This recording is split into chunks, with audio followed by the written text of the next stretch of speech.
All right, welcome in to a Friday edition of the Jordy Culotta Show, driven and powered by Go Chevrolet, live here on this Friday morning. Lots to get to before we get out of here at 9 a.m. We will catch up with Nathan Velasquez of Freshly Engaged. Nathan Velasquez is going to stop by here. That was an incredible video. I loved watching that. It was an unbelievable video. Well, it's part of his job. He's a producer. It was. Yeah, he knows what he's doing. They captured the moment, though, man. Absolutely. Caught it. We will talk to Nathan coming up here at 8:30 this morning. We will also eat from our friends over at Iverstein's. Foodie Friday. Josh from Iverstein's will be here at 8:45 this morning. We will talk to Jacques Doucet of WAFB. We'll be through here sometime during the 8 o'clock hour. We'll react to what's going on over at LSU football camp. And in the 7 o'clock hour, we are going to catch up with a all-time great and one of my all-time favorites, a longtime NFL player with the Oakland, Los Angeles Raiders, and then finished up in Kansas City with the Chiefs. You want to talk about a great storyteller, Harvey Williams, and was also a great running back for LSU in the mid-'80s alongside Tommy Hudson. Or I guess it was the late 80s, early 90s when he was here. But one of the biggest recruits that LSU has ever got. He was out of Hempstead, Texas, and he was in – this is the mid-'80s now. I mean, like, this is when recruiting was just – off the charts crazy. Yeah. Not that it's never been, but I mean, like in the 80s, it was the wild, wild west. Why was it so different? Just because it was like oil money and big money, yeah. and money was coming into college football, and people were caring about who was going where, and it was finally like kind of broken through on TV. Like right. it was being like Like, nationally I mean, at televised. this point- It was becoming a thing. at Yeah. this point, like SMU and the Pony Express, like Yeah. this is like when their heyday. Like they're like Okay. set up. They're like paying the players, you know, like Yeah. through the boosters, and Texas A&M was big in it, and LSU. It came down to Texas A&M and LSU for Harvey Williams, and everybody knew he was going to Texas A&M. He was from Texas. Texas A&M was in his backyard, and Texas A&M was, I mean, they were kind of well known to be like dropping bags on people, Yeah. you know. And Harvey Williams got up in the middle of his announcement and like shocked the world and went to LSU. And he's a phenomenal storyteller. We'll ask him about that. He was out in LA in the early 90s with OJ.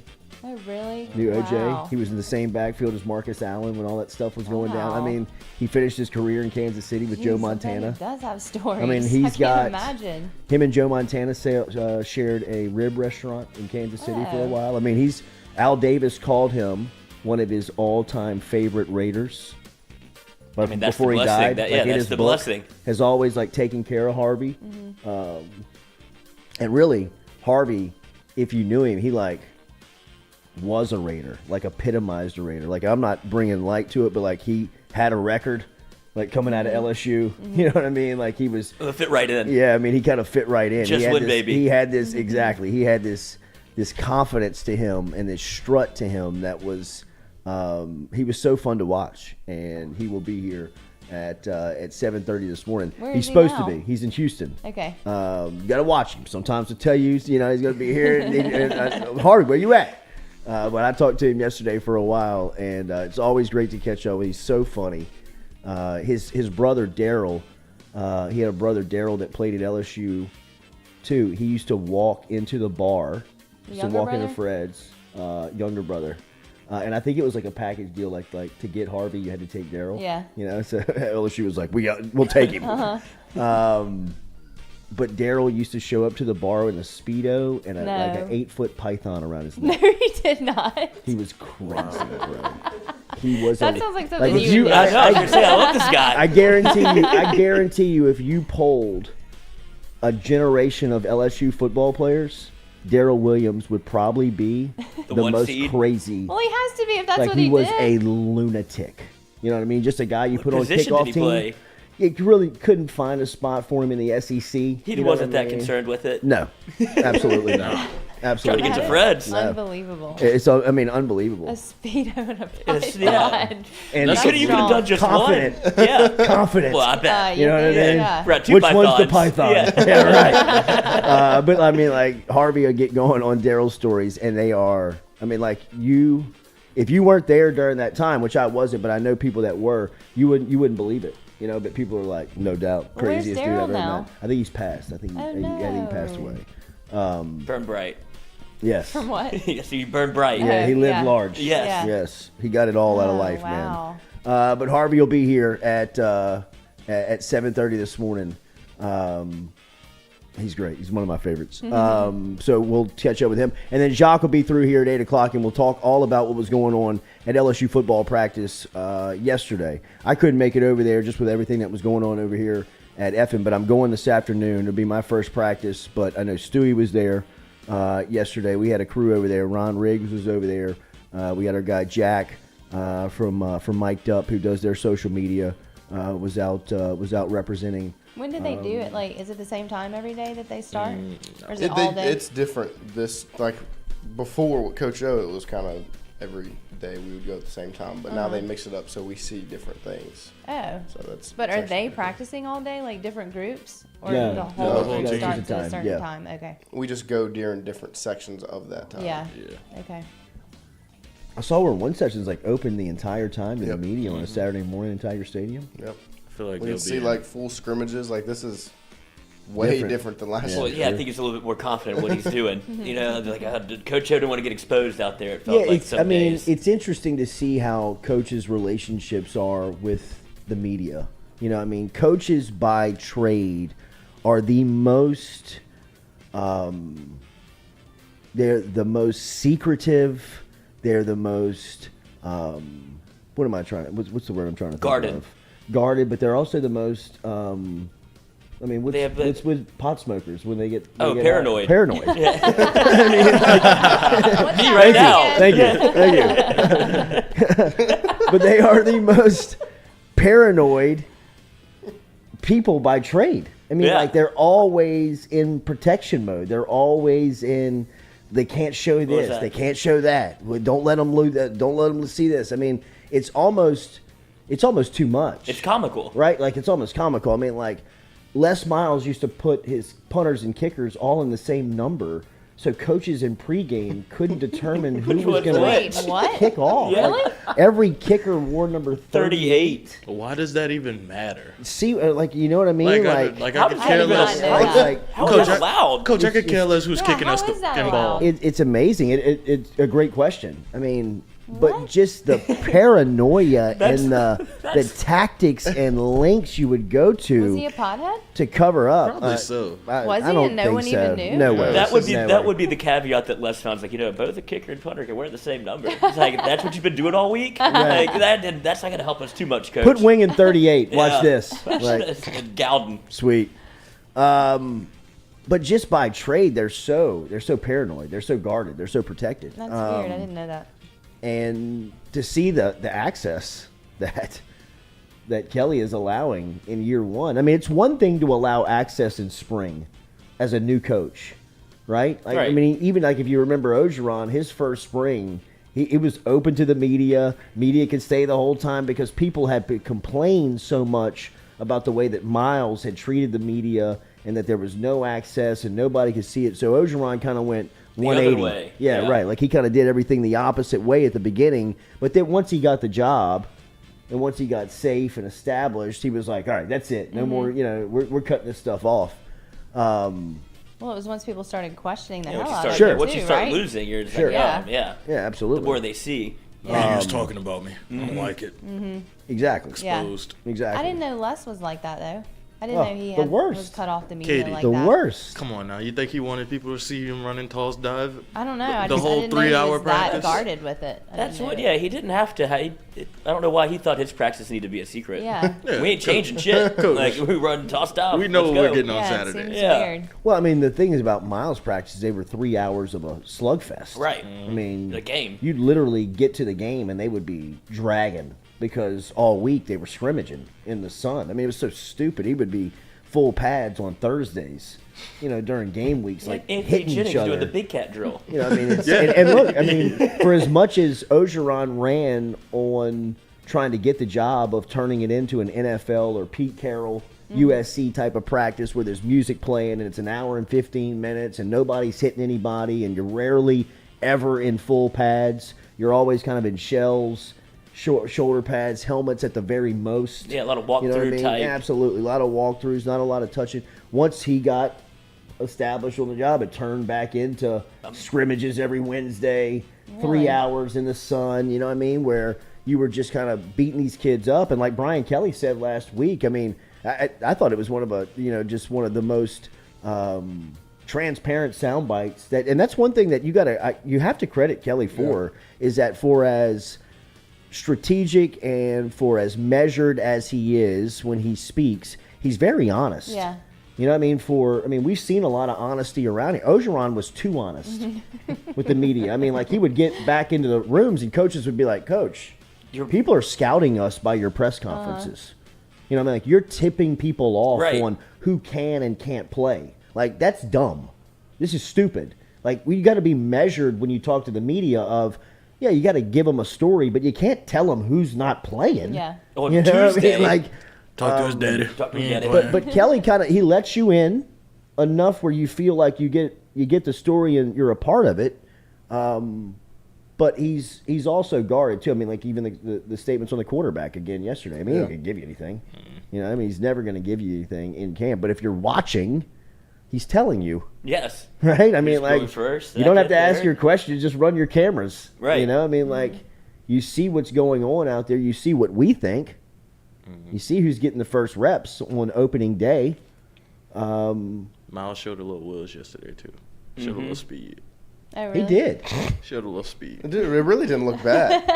Like, it really didn't. No, it didn't. Like, I mean, there was a little bit of sarcasm. I had to double take, like, is that 15 Right. 13. is that Miles Right. Brennan?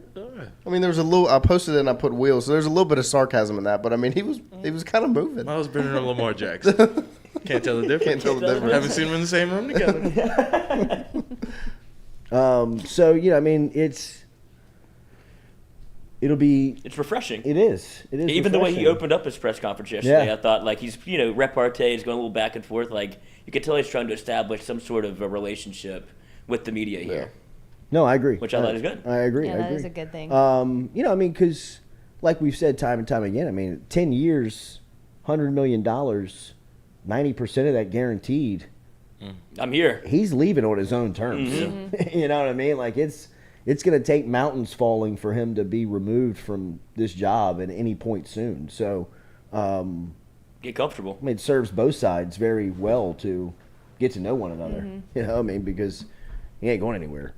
So we'll talk more about LSU opening day with Jacques. But Stewie, what was some of the things that popped outside of Perkins, quarterbacks, and everything out there? I mean, how good did the defensive line look? I really defensive line was in the corner, so we were on the catwalk. It's kind of tough to get over there. A lot of media members, probably like 100 media members. I bet. But saw BJ moving in space. He looked good. I really that's really the only thing I really saw from the defense was like the outside linebackers and inside linebackers working, and got to see John Emery and all the running backs up close. Trey Badford obviously is not here anymore. John looked great. Like, John looks 10 out of 10 good, but you could also see Frank coaching him up. Like, Frank still stays on him. Like, he had one rep where he kind of like dogged it. Frank was like, John, come see. We got to get this right. Like, it's just little things. Yeah. You could tell how Frank is a difference maker for John. Sure. But that's pretty much it. I mean, What about Armani? Nuss is QB1. How'd Armani look? Because that becomes the conversation, right? After you lose Trey Bradford, which we talked about him yesterday. Yeah. Then we're like, well, never mind. Thought he was on the roster. Thought he was on the roster. Right. But could you see, like, any reps between, obviously Emery, it feels like, is one that's going to be maybe more of a bell cow than we thought, but was it Armani Goodwin, Noah Kane? I mean, they really didn't tip their hand with the running back thing. Like, I mean, John was the first running back, like, whenever they went out to the team thing, but they were kicking us out at that time. So, we didn't really get to see who the second back was, third back, how they were doing the rotation, like any of that. Who were the first three wide receivers out there with Besh out? Kayshawn, Malik Neighbors, and Jure Jenkins. Okay. Kayshawn on the outside, Jure on the outside, and Malik in the slot. Ooh. And Cole Taylor was the tight end. Malik Neighbors could be tough in the slot. Mm-hmm. I mean, that's the thing about him is that you can play you wherever. can put him wherever. I mean, you can almost line him up in the backfield Yeah. and like put him in motion. You could use him like you wanted to use Jamar Chase. Yeah. You know what I mean? He's Yeah. so versatile in the Just a sense playmaker. of absolutely. That one handoff. I mean, he's kickoff returner, punt returner. I mean, pitch it to him, see what happens Get him the on ball. second and short. Yeah, I Yeah. mean, why not? I mean, it'll be fun to see him as a second wideout, and it'll be interesting to see where Besh. You know, I mean, if that's, I would imagine that it would be Neighbors, Booty, Besh. Yeah. Would be your top three. I don't know With what's Jenkins coming kind of off the bench there, but you know, I mean, Jenkins like. Who was it, Carter Sheridan? He told us, you know, I mean, he's just always in the right place, doing the right things, and always making the plays. Tough to keep people off the field in that capacity. But LSU also, in my opinion, has the real capability to run like 4 and 5 wide receiver sets this year, and with inconsistent offensive line play or offensive line play where you're trying to find your feet, I'm a big proponent of. Get the ball out of your hands quick at the quarterback spot. Protect those guys up front. Help them get accustomed. Give them the time that they need. But look, man, just put somebody back in a shotgun. Take a 7-5 yard snap. Short routes with these. I mean, it's not like Kayshawn, Malik Neighbors, Jeray Jenkins can't catch a slant or an out route and turn it into 6 points quick. You know, so even John Emery. So I mean. Who was running center? Did you see the offensive line? I think it was. Was it Marlon Martinez? Marlon Martinez, yeah. Well, Emory Jones got a little shout out Yeah. from the coach. yeah, I But saw he wasn't that. with the first team. That's Will right, Campbell was he's- with the first team. yeah. though. First Emery team just left, got here. Left tackle. Yeah, True freshman. freshman. Did you send Harvey the link? Yeah, I sent it to him. It said his email was incorrect. Is that the right email? It's Harvey.Williams, right? No, Williams.Harvey. Yeah, that's why I copied and pasted it into the Yeah. thing. And Send it, I'm gonna send it send it the other again. way oh, and see if it Harvey works. Williams. Yeah, let's just see. Might be a different Harvey, but at least we get somebody. Get it? At least someone calls in. Yeah. Yeah. What's it like to be named to share the same name as Harvey Williams?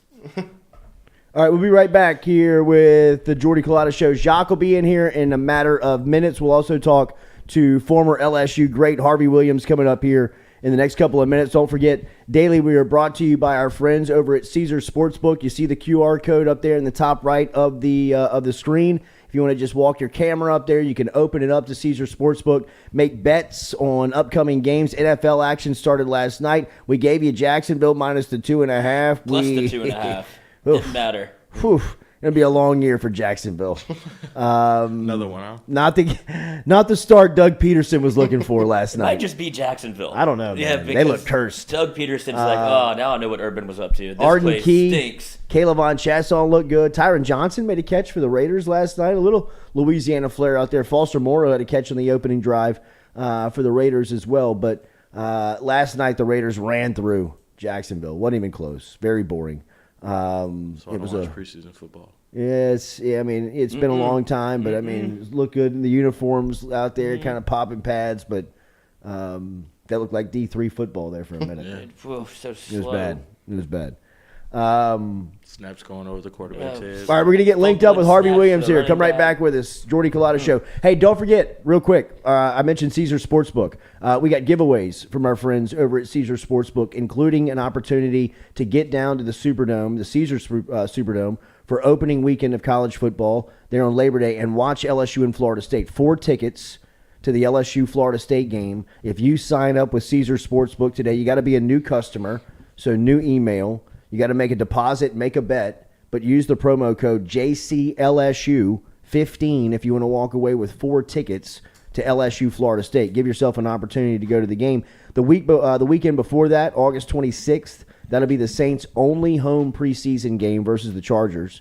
They'll be inside the Caesar Superdome. If you want 4 tickets to that, you can sign up with the promo code JCSaints15, JCSaints15, to get 4 tickets to the Saints and Chargers preseason action coming up in late August Since inside the that's the third- Caesar Superdome. What? Since that's the third preseason game, doesn't that mean that some of the big guys might play? I think the third game That's is when what they I play. heard, yeah. But this is the first year of the trim down preseason, right? Is They this do the it first last year of the year? 18-game schedule? Did they play 18 last year? Yes. Okay, so second year. So they only play 3 preseason games now, so maybe So the this'll third's be the the third last second one. year. Yeah. Yeah. So maybe by the last one, you've kind of got your team. I hope so. That's what I was hearing. Yeah, but I mean, I don't know if it's the last one. But that would be the one that you would see them play at, right? If they were going to play. That's, I that's don't usually know. the one that has the one that's the most ramped up, where you see some guys that play you'll see some extended definite, time. Yeah, you see some Right, definite yeah. starters play more than one series. Yeah. Yeah. All right, Harvey Williams next here on the Jordy Culotta Show, driven and powered by Go Harvey Chevrolet. Williams. Williams.Harvey. Williams.Harvey. Harvey. Now everyone knows his email address. They don't know what the address is.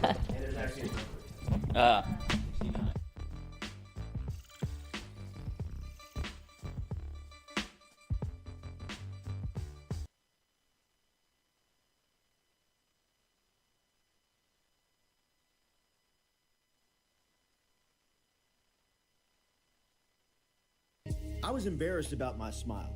Are you unhappy at yours? Do you not smile back at yourself? I called my friend, Dr. Spillers, over at Johnson Spillers. He fixed my smile, and now everywhere I go, people are complimenting it after the work that Dr. Spillers and the staff did to my mouth. They can do it to yours. Get in touch with them. JohnsonSpillers.com. 2 locations, one in Gonzales, one in Baton Rouge. Easy to find them, JohnsonSpillers.com.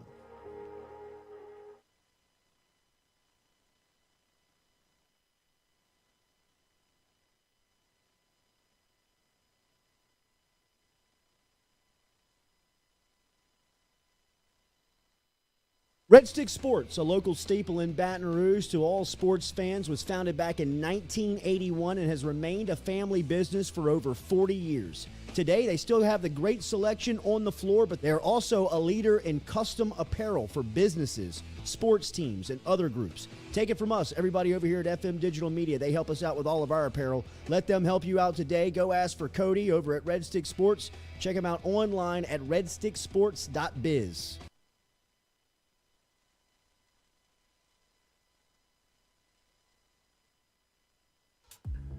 We love the crew over at Fresh Chef Kitchen. Chef Shane and his crew dropping off the meals every Monday here to FM Digital Media, whether it's breakfast, lunch, dinner. Me or the crew's going through our meals over at Fresh Chef Kitchen. Their weekly pre-order, freshly made meals, or you can walk into the cooler over there on Airline Highway. They have that fresh, same service over there at Fresh Chef Eats. FreshChefEats.com is where you can find them online. Fresh Chef Kitchen. Tell them you heard it right here on the Jordy Culotta Show.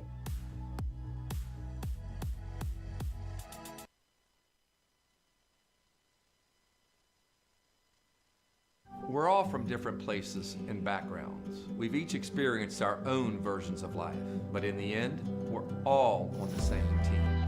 I'm part of that team, along with these players in purple and gold. Kayshawn Buddha, Malik Neighbors, Miles Frazier, Kyron Lacey, Greg Brooks. Whether on the field or in the courtroom, your team matters. So join our team. Make a difference. Bet. Let's get it done. Best athlete to come out of New Iberia, Mark Roman. Kayshawn Buddha. Kayshawn? Wow. Right now, Kayshawn, and Mark was a little bit before me. I was a ball boy. When Mark was playing at New Iberia Senior High School, I played like right after Mark. But Kayshawn just has done some things, and just the things that you guys are seeing Kayshawn do, that he's not even scratching the surface of what we saw on a day-to-day basis at practice. And he's unreal. He's unreal. He's so natural. It's so so easy. It looks so easy to him. Yes, it's so easy, and there's never been another a competitor I've ever seen like Kayshawn. Kayshawn would not lose going to eat pregame meal. He has to be the first. He is the ultimate competitor. He would not lose. So trust me, he will be ready.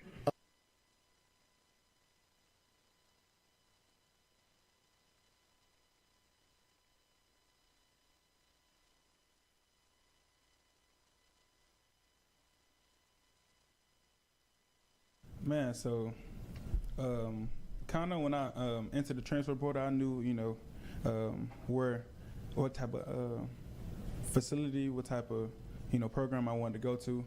Being that before I committed to Ohio State, my first unofficial was to LSU. Oh, wow. And but that was when Coach O and Court Raymond was here or whatever. But Definitely the coaches, the scheme Kelly, trying to bring in, trying to implement, his way of going, like detailed person. That's where I wanted to be. I know I want to be. Did you have any experience with Coach Kelly? No, I had no experience. No. Really? Who was your main recruiter from LSU? Sherman Wilson. Yeah, he was, stay consistent, honest, just gave it to me straight. Yeah. And this is where I wanted to be. How do you feel about that number at this university playing that position? Yeah, man, I definitely want it. I definitely want to come in and prove, to my teammates, not just the coaches, but to my teammates that I got to go play with, that, I deserve it. And once I do that, then, everything is, up from there. Yeah.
Hello? Can y'all hear me? Man.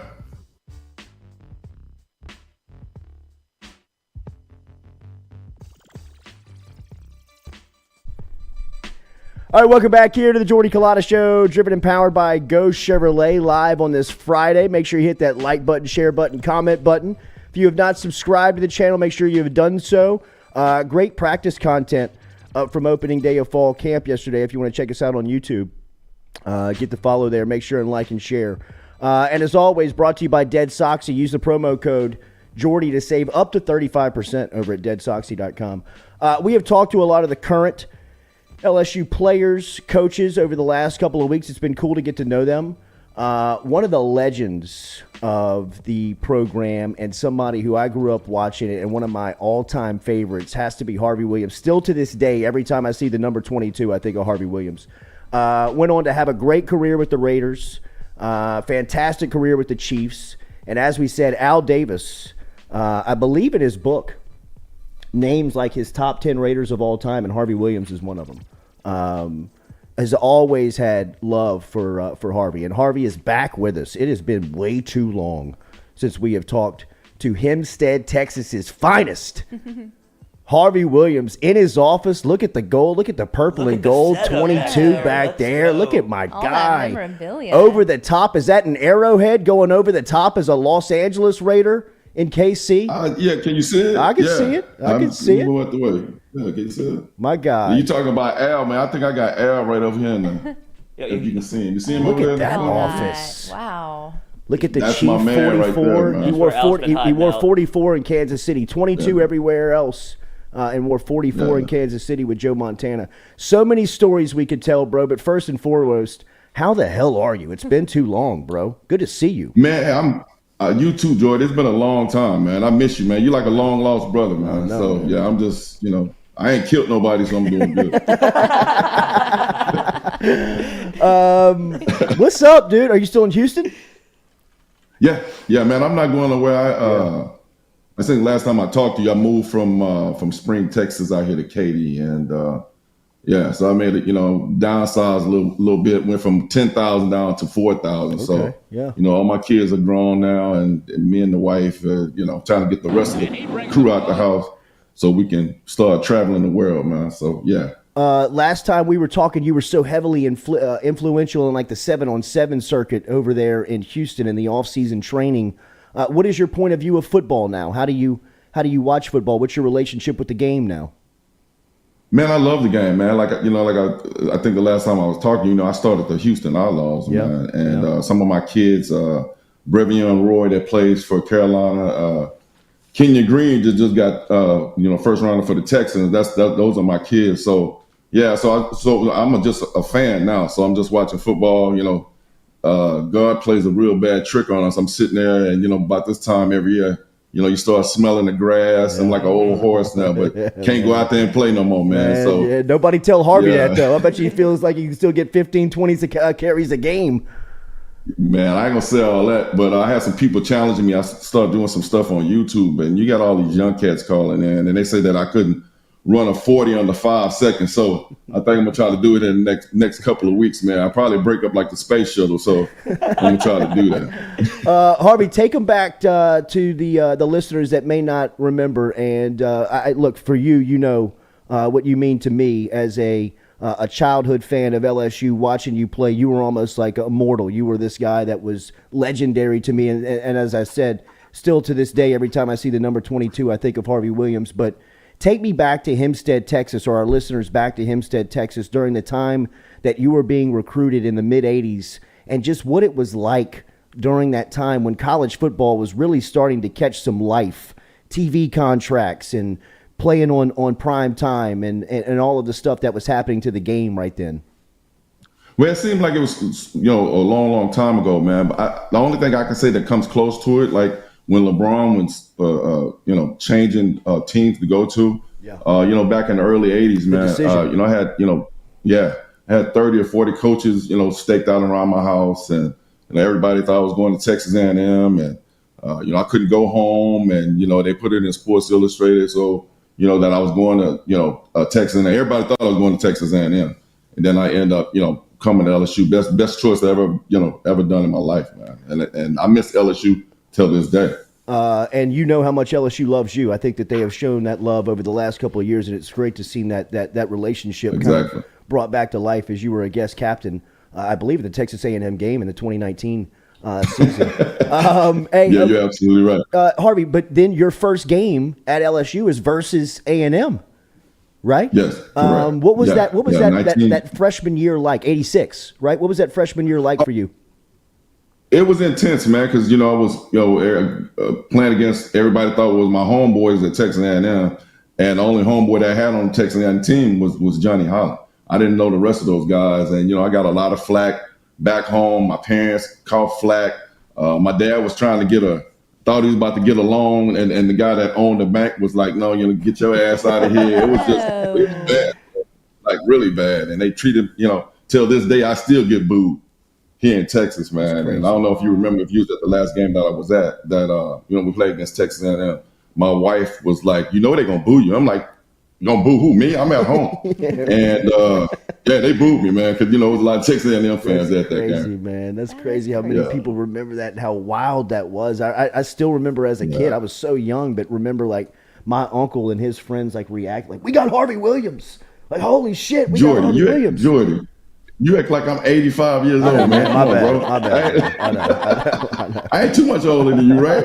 I know. We were also telling some stories about Daryl. How is he? I know that wasn't good last time I he's talked doing to you. good, man. He was bad. He got COVID, man, and we almost lost him, but we ended up losing my wife's brother. They were both sick at the same time, man, and so. That was very, very, very tragic. And he's doing really good. He's living with my sister now.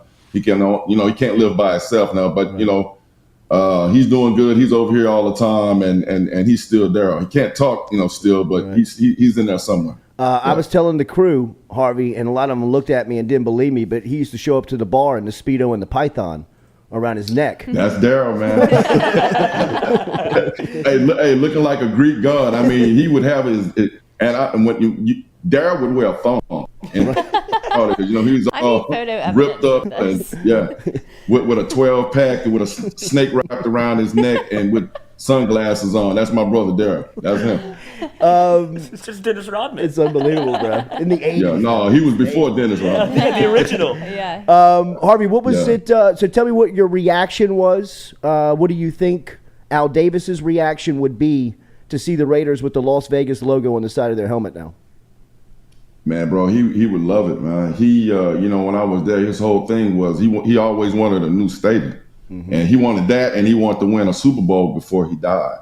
And, I know he's looking down in heaven right now because he got his stadium, and it kind of looked like Darth Vader. Matter of fact, we're going down there in a couple of weeks because, they fly us out there every year for training camp. And, my wife and I were looking forward to going out there, meeting a new coach, and I'm real happy they got Devontae Adams, so it's going to be an exciting season for them this year. It's going to be hell on wheels. Yeah. Great pickup on the coach too with Josh McDaniels. That was, I think, under the radar, man. That's been a really good hire.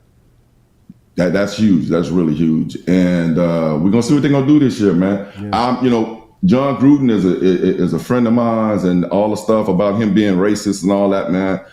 That guy's not like that. He's a good guy, and just I know Bruce Allen and all that stuff, and those guys are not like that. And it's just tragic, what happened to John Gruden. I know Mark didn't really want to get rid of him, but how precious he is, man. So hopefully he can bounce back, and I think he's done probably coaching football. So we'll see, what he does from now. Harvey, were you with Al? Do you believe you were with Al in his prime?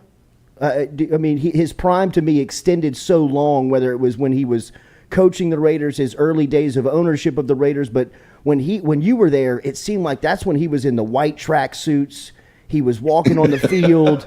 He was chain behind the Just Win baby. I mean, that's the image I see of Al Davis. What was it like to be a Raider at that time in Al Davis's life? Man, it was beautiful because, I thought I was going to get drafted coming out of LSU going to the Raiders, but Kansas City ended up taking me. And, walking in his office and, seeing the track suit and all that, everything that I have right now, all my cars are black. I wear black. I got black on right now, and that's an influence from Al Davis, man. Everything that I have is because of Al Davis, and he was a good owner. What you see what the owner is trying to do from the Cowboy, he's trying to emulate Al, and it'd never be another Al Davis. He was a good guy. He helped, a lot of things a lot of people don't know about Al Davis was he helped a whole lot of former players when they were through, and from just everybody, man. Myself, he gave me a second chance because what happened to me in Kansas City. And, when I got there, man, it's just like being at home. Even now when we go back, it's a family atmosphere. And I just love, being a Tiger and a Raider at the same time. Harvey, what was life like in the early 90s for you where you were in Kansas City with Marcus Allen, then you were into Los Angeles and you were around the Raiders and the OJ stuff has happened? I mean, people don't realize, like, you were in and around all of that. Bro, I was there, man. When Marcus first got there, him and OJ at that time were really good friends. And, hung out with OJ. Me and Marcus was pretty tight. Then me and Marcus ended up falling out because, some of the things that happened when I was at Kansas City. As a legend, I think, all veterans should help, younger players. Sure. And Marcus didn't do that with me. So I had a problem with Marcus for a long time. And just the last time that we came to Baton Rouge, Marcus happened to be on the sideline. Wow. And my wife was like, she's from Mexico City. So everybody in Mexico, they love Marcus Allen. Sure. And she's like, I need to get a picture with him. I need to get a picture. I'm like, man, I'm not going to get no damn picture with Marcus. I end up punching Marcus in his face. But anyway, she made me go over there, and he turned around, and we started hugging and kissing each other like boyfriend and girlfriend. And so, I pretty much let that grudge go, man. Good, so, man. I love to hear that. I think we worked that out. But Marcus is a legend. He was one of my heroes, and just, it was just great times back then. Yeah. I hated being in Kansas City. Me and Marty didn't like me for some strange reason, but it all worked out, man. And I had a successful career and end up going where I really wanted to go, playing in LA. Hell yeah, bro! You were made to be a Raider. Like, I mean, you are the poster child of a Raider.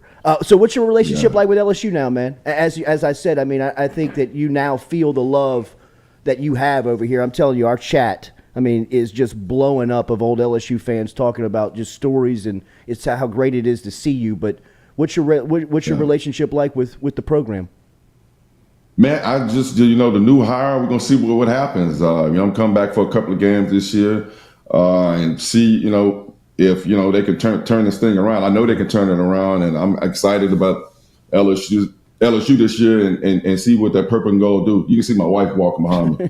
I'm doing trying to get a podcast thing going on. We call it the Blacksicans. Okay. So it's me and her. Yeah, it's really funny. She's just as funny as I am, man. Yeah. So so that's exactly what we're trying to do right now. So wait, what's it around?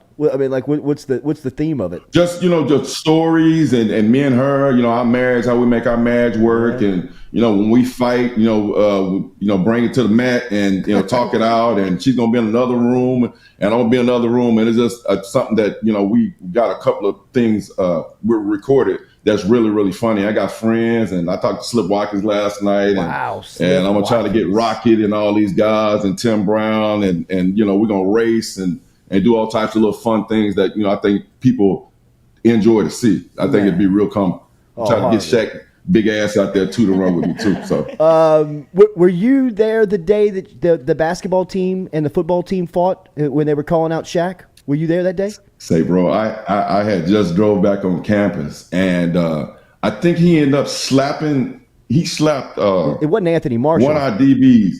No, it wasn't Anthony Marshall. I think it was.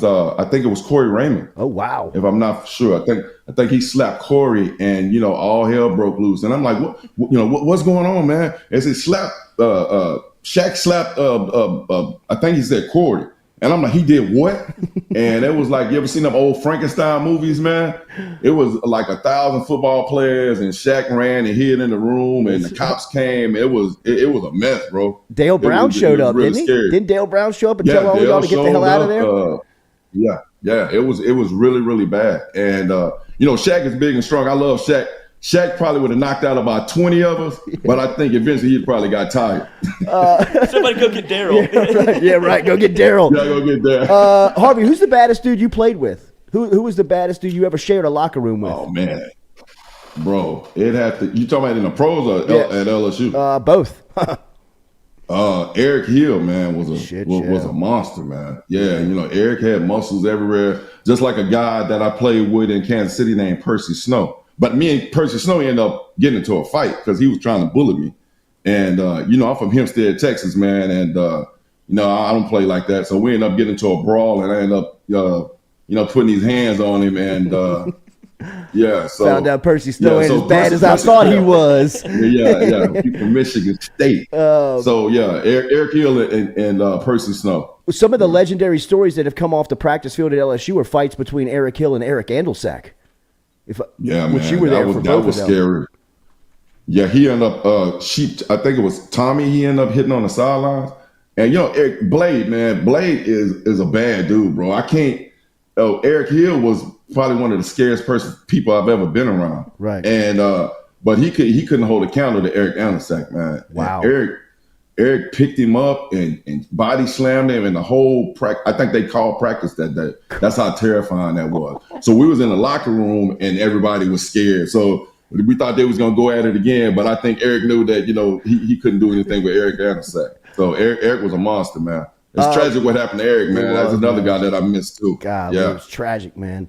My favorite memory of you is, golly, it was the night, and I hate to bring this up, but it was the night you got hurt versus Tulane. The first three quarters of that game, they couldn't bring you down.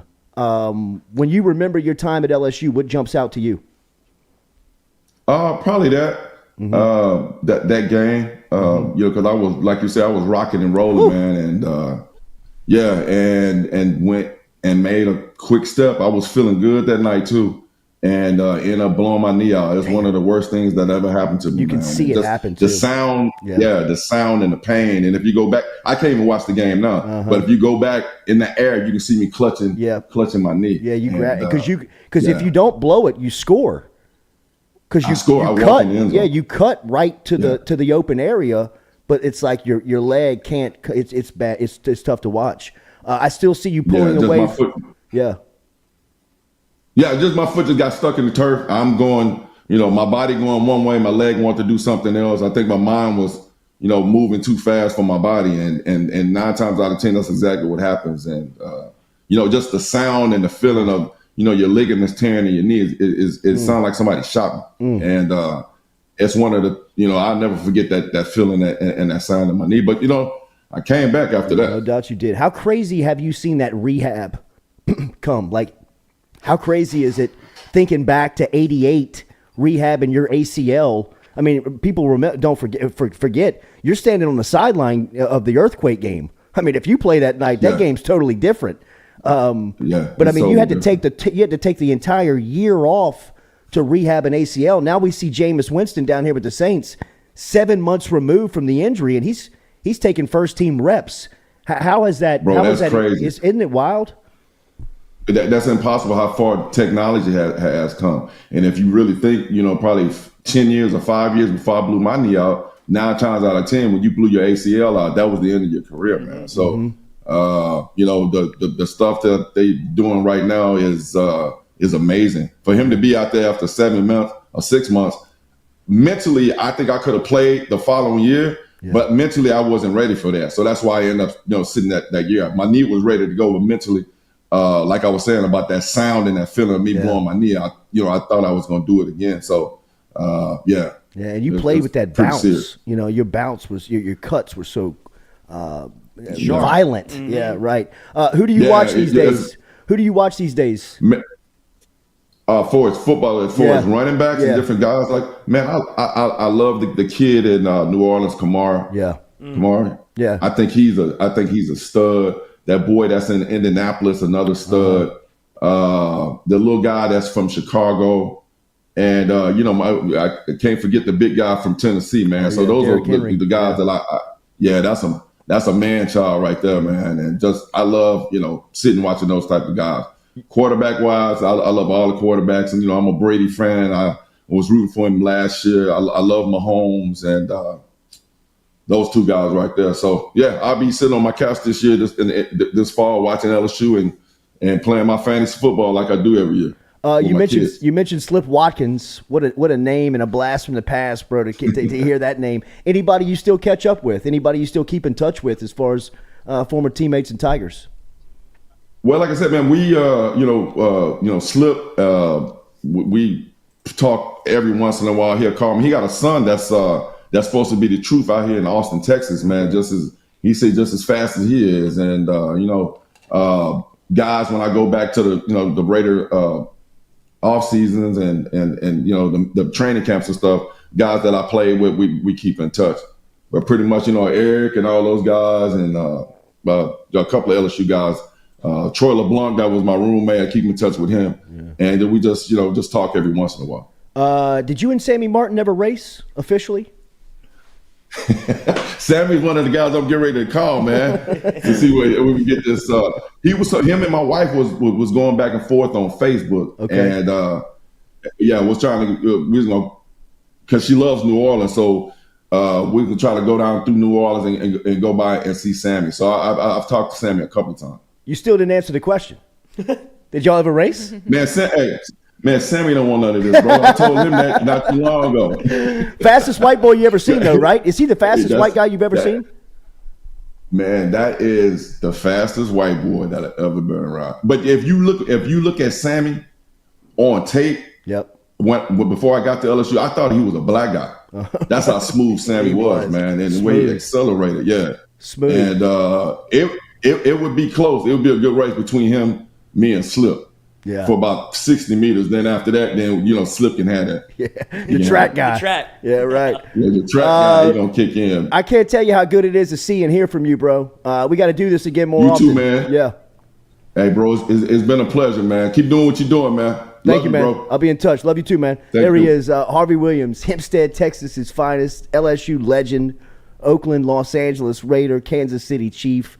So many stories, man. What a great guy. He's a great dude, bro. Forever. I'm telling you. We got to find out when he starts his podcast. Great personality. Yeah, we need to keep up on that. Absolutely. That'd be awesome. Yeah. We can get some stories. I guarantee you, Jacques Doucet has got stories about Harvey Williams as he'll be in here in a couple of minutes. Don't forget about our friends over at Barker Brothers Plumbing and Works. Barker Brothers Plumbing and Works is daily a podcast sponsor here of the Jordy Culotta Show, and they can help you out with any of your plumbing needs today. They're number one and the number two business. They have experienced carpenters and plumbers on staff, and they can help you out with your next residential or industrial remodel. They don't have a website. They got no social media, and they can help you if you just dial this number, 225-776-2431. Mention the Jordy Culotta Show and save yourself 15% with our friends over at Barker Brothers Plumbing and Works. Jacques is in studio. We'll talk more LSU football camp, some of the storylines, what are the questions, where's the competition. We'll talk to Jacques coming up next here of WAFB on the Jordy Culotta Show, driven and powered by Go Chevrolet.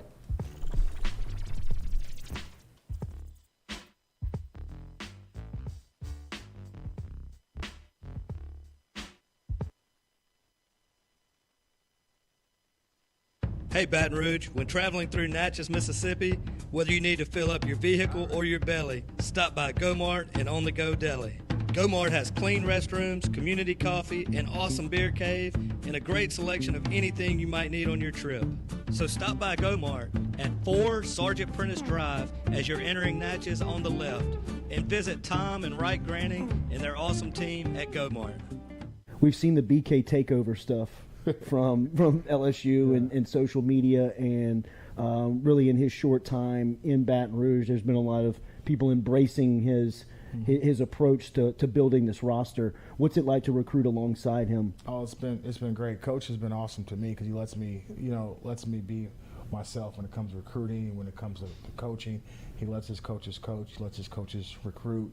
So I have no complaints on that end. And when I need him to get in touch with a kid, he's there for me. The communication line has been great. He's just been nothing but supportive. But this opportunity was different. You have a chance to come to a place with unbelievable tradition, work for the winningest head coach in college football. Just be at a state. I've never been at a state where football's king, and if you just dominate your state, you're going to get some of the best players that there are. Sure. Yeah, so I think, getting through spring, I mean, most of it was obviously just installing the offense. And I think all four guys really made some strides in terms of that and showed a lot of positives. Obviously, which, you guys get to talk about all the time. So you guys, Sure. But all four have done a great job. They did. I think they did a really nice job in spring of taking strides forward individually, and everybody's different in terms of what they need to get better at and what they need to show. And then move it into summer, and I love the way they're working right now in the weight room for Coach Flint. But like I said, I think spring a lot was everything was new for everybody. So especially at the beginning, there wasn't as much evaluation, say the first few days, get into the flow, and then I think we got some good opportunities for some guys to get some reps, and I think everybody showed some positives. Do you suffer from chronic dehydration? Are you looking to improve your athletic performance and you need to get over and see our friends over at GoFlow IV? They're located on Jefferson Highway. Easy to find them online at GEAUXFlowIV.com. Make sure and use the promo code Jordy Culotta Show. If you do, they'll take 15% off of your initial visit. Check them out online, GEAUXFlowIV.com. I was excited to come to a top level program. I've been at a lot of great places, been very fortunate in my career, but to really say that you have an opportunity every year, once we get it rolling, to win a national championship, there's not very many places that you can say that. So for him to offer me the opportunity to come with him to LSU was nothing but humility and gratitude. Some Sunday players in that room. But again, it's got to be the total package, the total process of buy-in, of understanding what we're trying to get done, of figuring out how we want it to get done, but also allowing those guys to be able to play with instincts. For example, I think Jay Ward is long and athletic. He's very versatile. He's played corner, played nickel, played safety. Very excited about Joe Fouché, one of the transfer guys that we came in because he has a dimension of physicality. Major Burns. Fortunate enough that he was able to come back home. Again, he's long, he's athletic, so he gives you flexibility between both field and boundary safeties. And then you've got some guys that you can throw in like Brooks, Sage, Derek Davis. Todd Harris is a guy that's been around for a while. So I think that we have enough in that room to be successful. But again, you still want to continue to grow and be able to push it. Yeah, well, I think it starts here, and we have a good bit of people on this particular staff who are from Louisiana, who know and believe in our hearts that this place produces the best football players in the country, and I think the numbers speak for themselves. Per capita, produce the most NFL players, you know what I mean? So even from an analytical standpoint, it makes sense to take the kids from here because the chances of them playing in the league are higher than if they come from anywhere else. I think our brand is super powerful, so we will have to recruit at a national level, or there's really no reason that we shouldn't, you know what I mean? Because if we can get a top player from another state who can help us win a championship, then of course, right? But I think it starts right here in Louisiana and then right here in Baton Rouge. There's some really good players who are still available that are right here in Baton Rouge.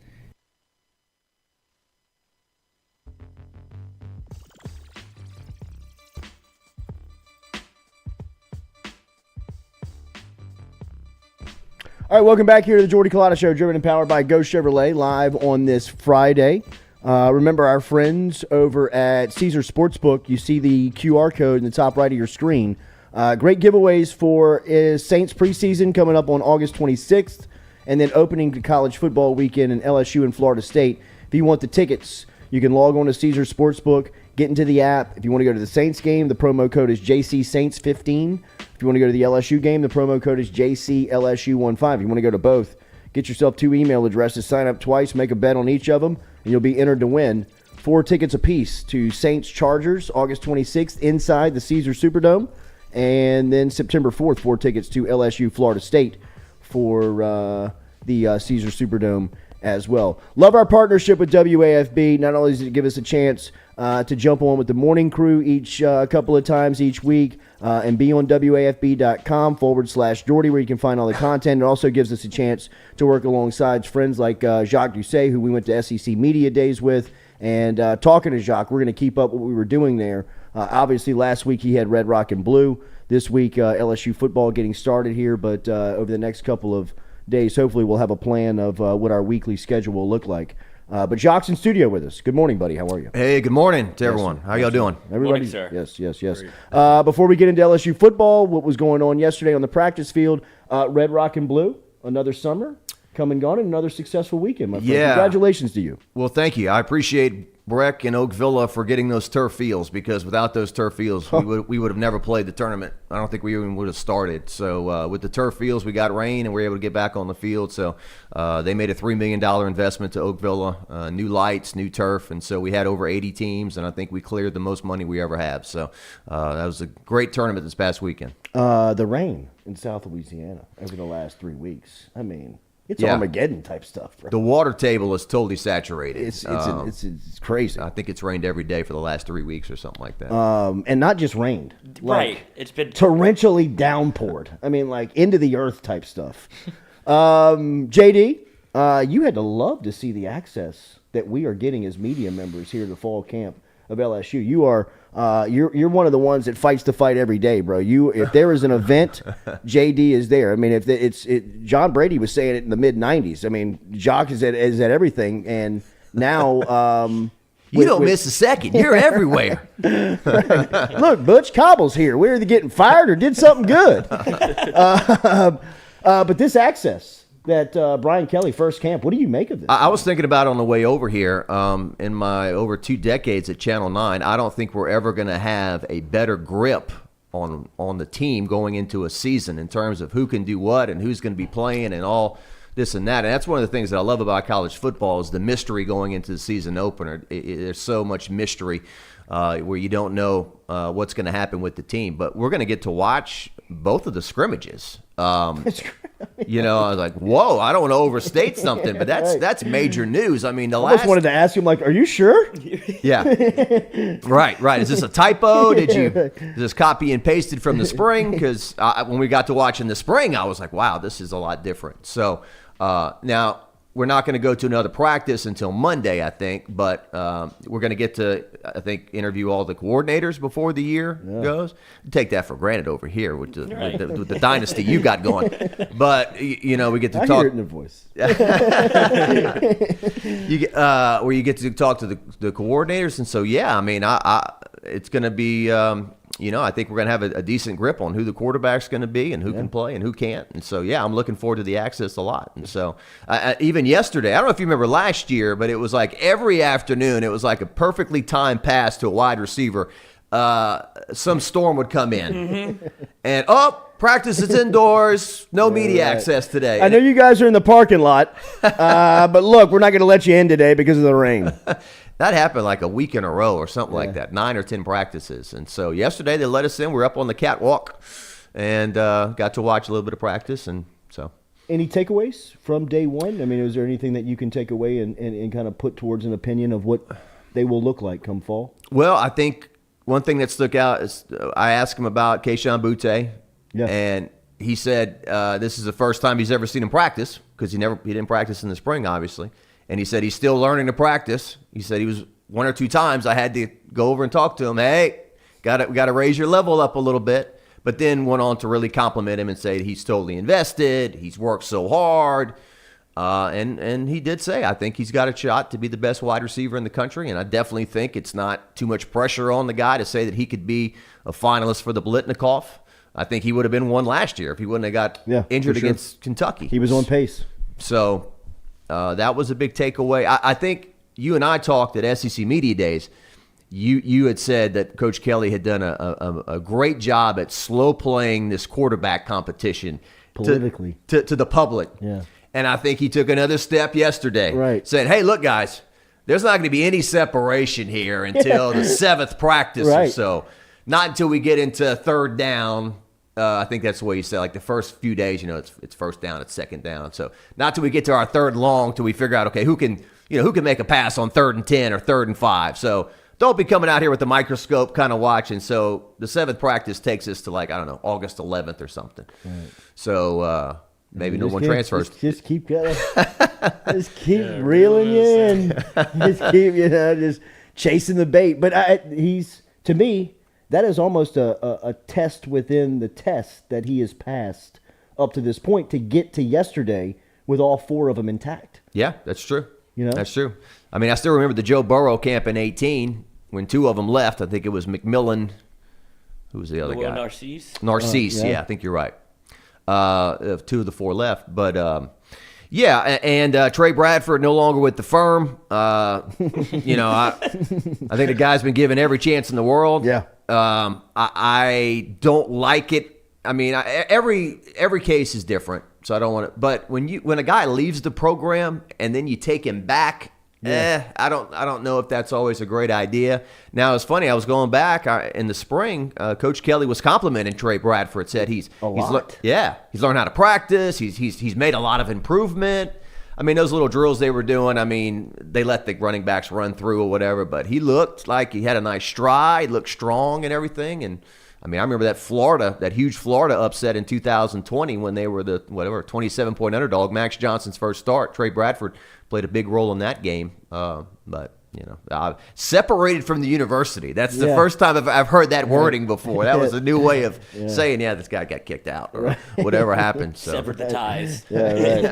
No longer a part of the firm. That's a great way to put it. Yeah, right. I mean, I get the vision in my head of them taking the block lettering off of the brick wall out front. Yeah, no longer Bradford out here. From a running back standpoint, John Emery, it feels like now is his time. If it's not now, it will never be. It feels like, but it feels like mentally, physically, everything. He looks ready to go. Well, I know Shea Dixon comes on this show. I heard Shea Dixon doing an interview yesterday, and he said something like, if you take one guy away from a certain spot where it would really impact you in a negative way, I would say it's John Emery. And I know Coach Kelly has been talking about running back by committee. We're going to play a lot of guys. But really, I think that John Emery, it's his last at bat. Mm-hmm. He's got to come through this year. I think he's got to really show that.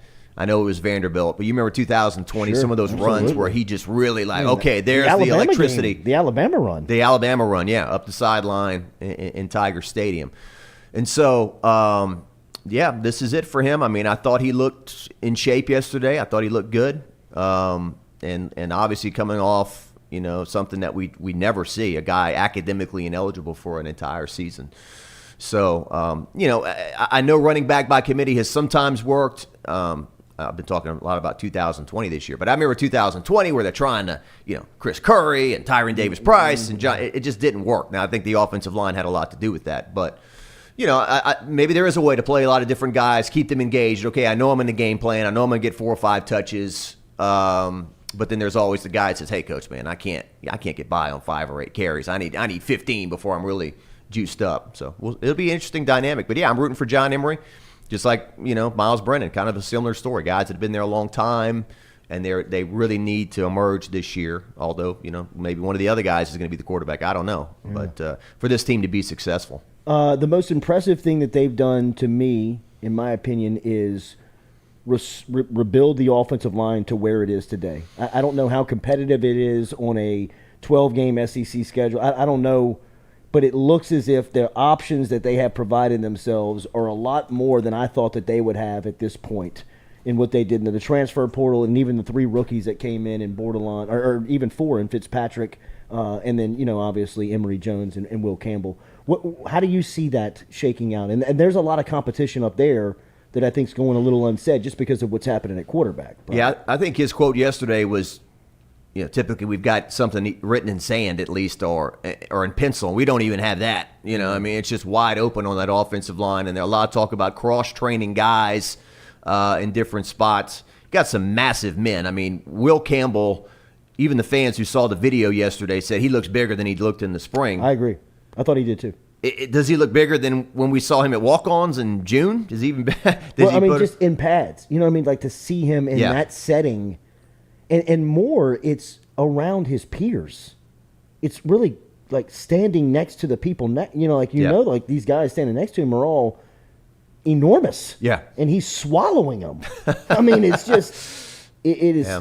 and he still would be carded everywhere he went. You know what I mean? Just because he looks youthful, young, 16 in the face. Right. But everything other than that, Everything he's a grown else, he looks man. like an all-pro. Right. Yeah. Well, you and I at SEC Media Days, I said, I mean, I don't. Obviously, you hope they're going to do big things this year, but I think maybe by year 3 is when Coach Kelly and them are really challenging for something significant. Yeah. And the faces of the program are going to be Will Campbell and Emory Jones. No doubt. These are going to be the guys that come to the interview sessions every week. You know, and fans are going to love Will Campbell. He's just this.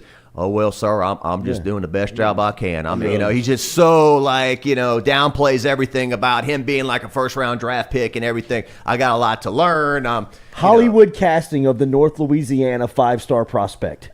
You know what I mean? Like, Hollywood could not cast a better North Louisiana 5-star offensive lineman that comes from the farm, loves home, loves drinks to hunt beer, and fish. Yeah, what's his fish. dad's name? His dad's name's Bull. Bull. You know what I mean? Like, it's just like, this guy is the Central absolute casting. quintessential LSU. I mean, for as much as Quincy Wiggins is on the defensive line. You know what I mean? This group, the 15 freshmen that they have, the numbers are not there, but it looks like early on they have connected on a lot of the 15. I've always said Quincy Wiggins looks like he can just like pick you up by the head. No doubt. Just like, you know. I mean, Jacques got hit by a car in Dallas. Yeah. I mean, got upended by a moving vehicle and just hopped back up and wanted to play in the game.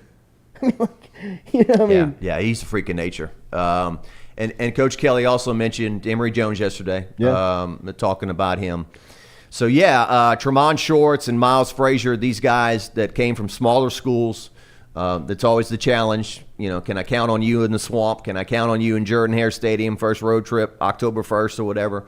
So those are the questions that are going to be answered. But, I think they've done about as good a job as they could have done getting offensive linemen into the program and finding a way to, to make this work up front. Brad Davis said he started Will Campbell at third string the first day of spring. By the end of the first week, he had elevated himself into the first unit.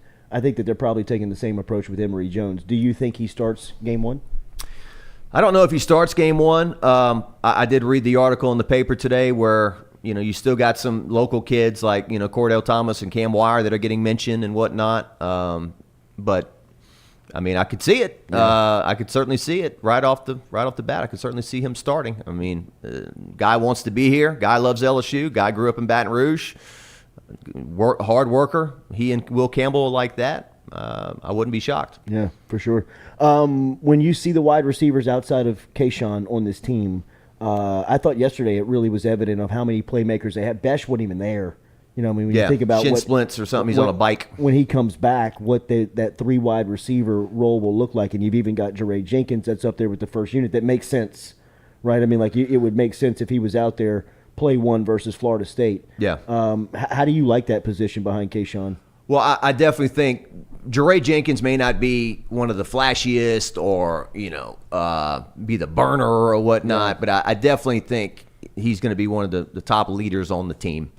I mean, I go back to that, that Texas Bowl was such an awful experience this past year, but, he was one of the guys out there, they had this rodeo bowl thing, and he's trying to make the best of the situation and whatnot, and so he stuck it out for many years, so I love Jeray Jenkins. Malik Neighbors is the guy that you always hear has the most confidence in the world. He doesn't care if he's going up against a NFL All-Pro. He thinks he's going to beat him. Brian Thomas did some great things last year. I think he's going to take the next step. There's a lot of talent in that room. I would think that the competition, there's a lot of yapping going on back and forth. Maybe not the Trevor Penning type stuff that we're seeing from the Saints, but I think there's definitely that kind of, they're fighting hard for those spots. I was going to go there next before we get you out of here and get you some Saints thoughts on what would have been your takeaways, I guess, from the first week and a couple of days on the practice field, and how big of a story it was to get Matthew back. Yeah, I've been to one. I went Tuesday, and Jameis is showing more confidence in the ability to scramble on the knee. He was making some plays when he was running out of the pocket. right before the end of practice threw a beautiful touchdown pass to Deontay Hardy, no longer Harris. And so, it's funny how the two teams, LSU and Saints, always kind of mirror each other in some way. And just like LSU, the Saints, at their wide receiver spot, obviously, stacked. Chris Olave, Jarvis Landry, Michael Thomas starting to finally do some team stuff. And then you throw a guy like Hardy in there and his skill set and things he can do. And, it's going to be interesting. Guys like Traquan Smith and some of those guys, hey, you better get your act together. You may not be here. I mean, like, it's well, he just signed a contract. It's usual, right? You know this better than I do because you covered more training camps than I have. But at least through the first couple of days of training camp, it's usually the offensive guys that are standing out, and most notably, like the wide receivers. Like I can remember like Robert Meacham and guys that would be at camp where you're like Traquan Smith, where you're like taken away. Like these guys are standing out early. It's rare to have a guy like Paulson Adebo standing out as much as he has early. I mean, it's a weird takeaway early in camp to be talking about DBs, right? Like a guy that you don't necessarily know as well as like a Debo, a second year. Like the word coming out of Saints camp is like, it's over. He's cornerback too. Like there's no more competition. This guy, and if they have two lockdown type corners with Lattimore and Adebo, it's scary to think how good they could really be on defense. Yeah, Dennis Allen said, I've been getting a lot of questions about Paulson Adebo, and certainly his teammates have all been saying his confidence level is way up. He knows what he's doing now. Just a lot of osmosis, I guess, from the first year. A lot less thinking, a lot more acting. Yeah. And, I mean, this defense, when you put Tyron back there, Tyron missed the first 6 practices, dealt with his family issue. He's back. A guy like that who's been in the league 10 years, and with his skill set, I think he'll be fine. But he still needs to start working with his new teammates. And then you got Demario Davis, a linebacker and stuff. I mean, Cam you got Jordan. What's that? Cam Jordan. Oh yeah. I mean, like it's just like they're.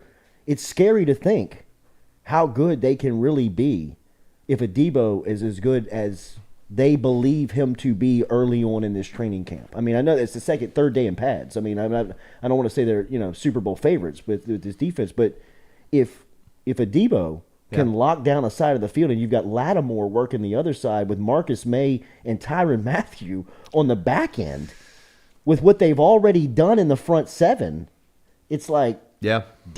Yeah, players at every level. Yeah, Sean Payton, what'd you leave this for? Yeah, Tom Brady. Yeah, right. And it's all dictated, I guess, by the salary cap. Drew was getting so much money, and rightfully so, I guess, but now your quarterback isn't being paid nearly as much, so now you're investing. Right. Spreading it. You're spreading it out a little bit more, where, some people are like, oh, well, too bad Drew never had this wide receiving core. I'm like, well, it's kind of hard to, you're robbing Peter to pay Paul. Right. I mean, I still remember that, was it a Thursday night? It was a Thanksgiving night game against the Falcons. I think Drew threw 4 touchdown passes, and all 4 guys were undrafted. That's right. Night. The NFC Championship game, the guy that caught the first touchdown, the tight end, was like Carpenter or whoever it was.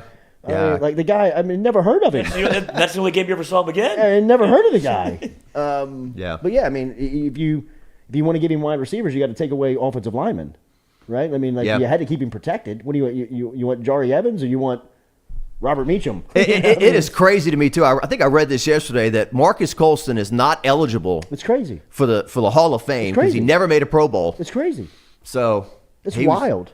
I can't tell you how many times watching from the Saints press box, I'm like, ooh, Drew, don't throw that pass. And there's like 4 defenders in there, and Marcus Colston goes up, pick it out of the air, make the catch, just like Jimmy Graham did too. It's a crime, the post life of Marcus Colston's, because he had Mike Thomas follow him up immediately, and he almost looks physically like him, but he's a little bit faster and a little, he's a second round addition of Marcus Colston, and almost penalized for not being an idiot. Not being one of these wide receivers outspoken, who draws all this attention to himself and what I mean, he wouldn't say 2 words. I mean, he was a good interview, but he was never like draw attention to himself diva. So before I get you out of here, Trey Guy has a question, and you can answer this better than I can. You were out there yesterday. Other than Frank Wilson and the 2 coordinators, House and Denbrock, what other staff member jumped out to you, or did anybody make an impact to you on day one?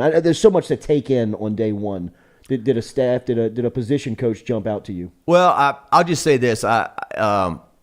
I got it on good authority. We know that Jake Peets didn't go well last year, but I know that Jake Peets wanted to hire Cortez Hankton as the guy For last sure. year. Yeah. He thought very highly of him, and I guess it worked out the best for everyone. Cortez won his national championship, and now is at LSU with a lot more shelf life than he would have. He would come last year. So I think that's a guy that's gonna translate in recruiting and coaching these guys up and whatnot. So I'm impressed with him.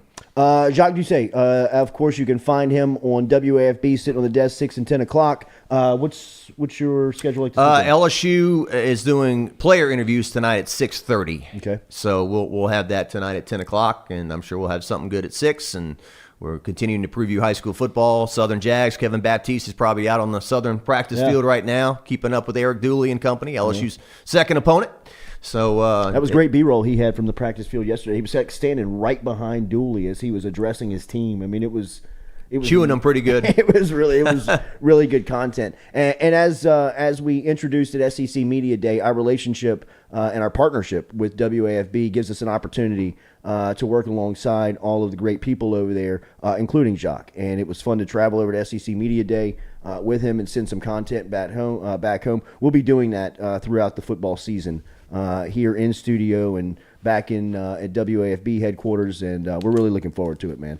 Thanks for waking up with us, bro. Yeah, I'll come back and do an hour with on Harvey Williams next time. I could definitely do that. Is that for you and I? That's the golden age of LSU football. First right? LSU game was 1987. LSU beat Florida 13-10. Gators missed a 37-yard field goal at the end. Harvey Williams at running back. Emmett Smith, a young freshman. Is that Chris Carrier who made the game-winning interception? He did make a pick in the game. Yeah. But Florida back then they had these thing called ties, kids, where if they would have made the field goal, Florida at the end, they would have been a tie game. The week after the famous Ohio State tie in Tiger Stadium was the week after. Kerwin Bell, quarterback. Kerwin Bell, yeah. Before he was the mustache before mustaches. He had the great stash. Galen Hall, the big coach with the he wore the Sansa belts. He wore the Sansa belt bike pant.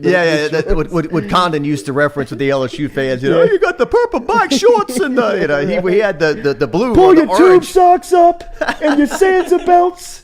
Hey, Richard, Jamie Howard's outside. He's looking for you.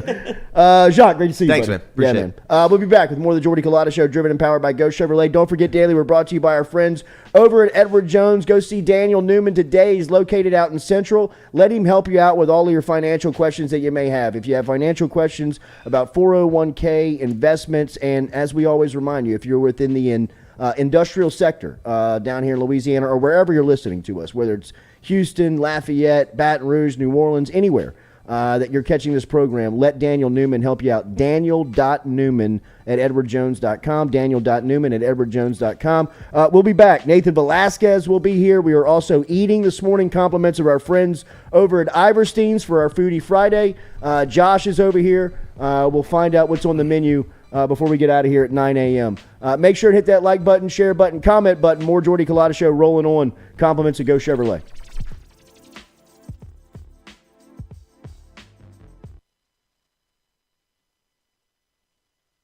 In a wreck, Gordon McKernan Injury Attorneys is ready to go to work for you. Come meet your team. I'm your intake specialist. I coordinate your case and connect you with your attorney and paralegal. That's us, your legal team. Thanks. And we'll fight to get you every dollar you deserve. I'm your settlements and disbursement manager, and I'm here to get you paid on time. I'm attorney Gordon McKernan. Put our team to work today. Just call us. Get it done. Sports with it. It's just like anything else. I mean, I don't want to get into hyperbole, but it's, everything is. I mean, frankly, I'm still worried more about concussions. We don't talk about it much anymore, but, we've kind of helped solve it in a lot of ways and make the game a lot safer. So anytime we have existential threats, which this one could or could not be, we just deal with it, and we will deal with it. It's just part of the game. And, I don't mind a lot of what's come out of this movement of doing more for the student athletes, but like anything else, it boomerangs a little too far, and you got to swing it back into, hey, what we do for the student athletes, and it's a hell of a lot, and I'm proud of that fact that we are leaders in doing that, but we're going to do it right. The Tiger Athletic Foundation and in partnership, obviously, hand in hand with what we do, funded a master plan study because I wanted to see, hey, what we needed, and I just didn't want my opinion. I've been a few places, and I have a good one, I think, but you just want to see how and what our needs are, and so we're in that process of looking at it, and obviously the PMAC is 50 years old this year, and probably needs some updating. It's got good bones, and maybe we can see what we can do with that. Same thing with all that property that we have both down Nicholson and where we are currently on Nicholson and North Stadium. Is that, hey, is this the proper use and best use for that? And hand in hand with the university and what we do with TAF, we'll make those decisions, and we'll be prudent and thinking about what and how we do. Yeah, it's kind of weird in a perverse way, Jordy. You know me well, is that I kind of relish in change, and I do like it. I'm one of the few people that embraces it, and we're very lucky at LSU to have it, to be where we are and to be able to do that. I mean, I can't say that for everyone in the business because it is unsettling in a lot of ways. But for us, change is a good thing, and I think we're going to be the beneficiary of it. And it's not gonna stop. It's just going to keep on going. Yeah. And I'd be lying to you if I told you I had a crystal ball and can tell you what was going on and what's going to happen. But we're going to be here, and we're going to embrace it, and we're going to take advantage of it the best.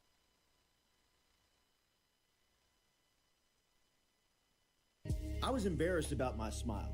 Are you unhappy at yours? Do you not smile back at yourself? I called my friend, Dr. Spillers, over at Johnson Spillers. He fixed my smile, and now everywhere I go, people are complimenting it after the work that Dr. Spillers and the staff did to my mouth. They can do it to yours. Get in touch with them. JohnsonSpillers.com. 2 locations, one in Gonzales, one in Baton Rouge. Easy to find them, JohnsonSpillers.com.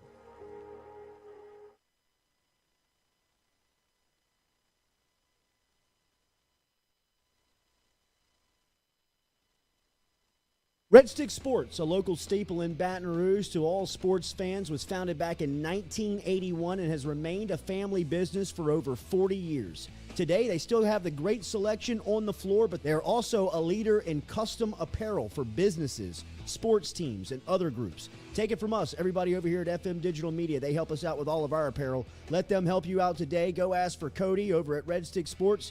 Check him out online at redsticksports.biz.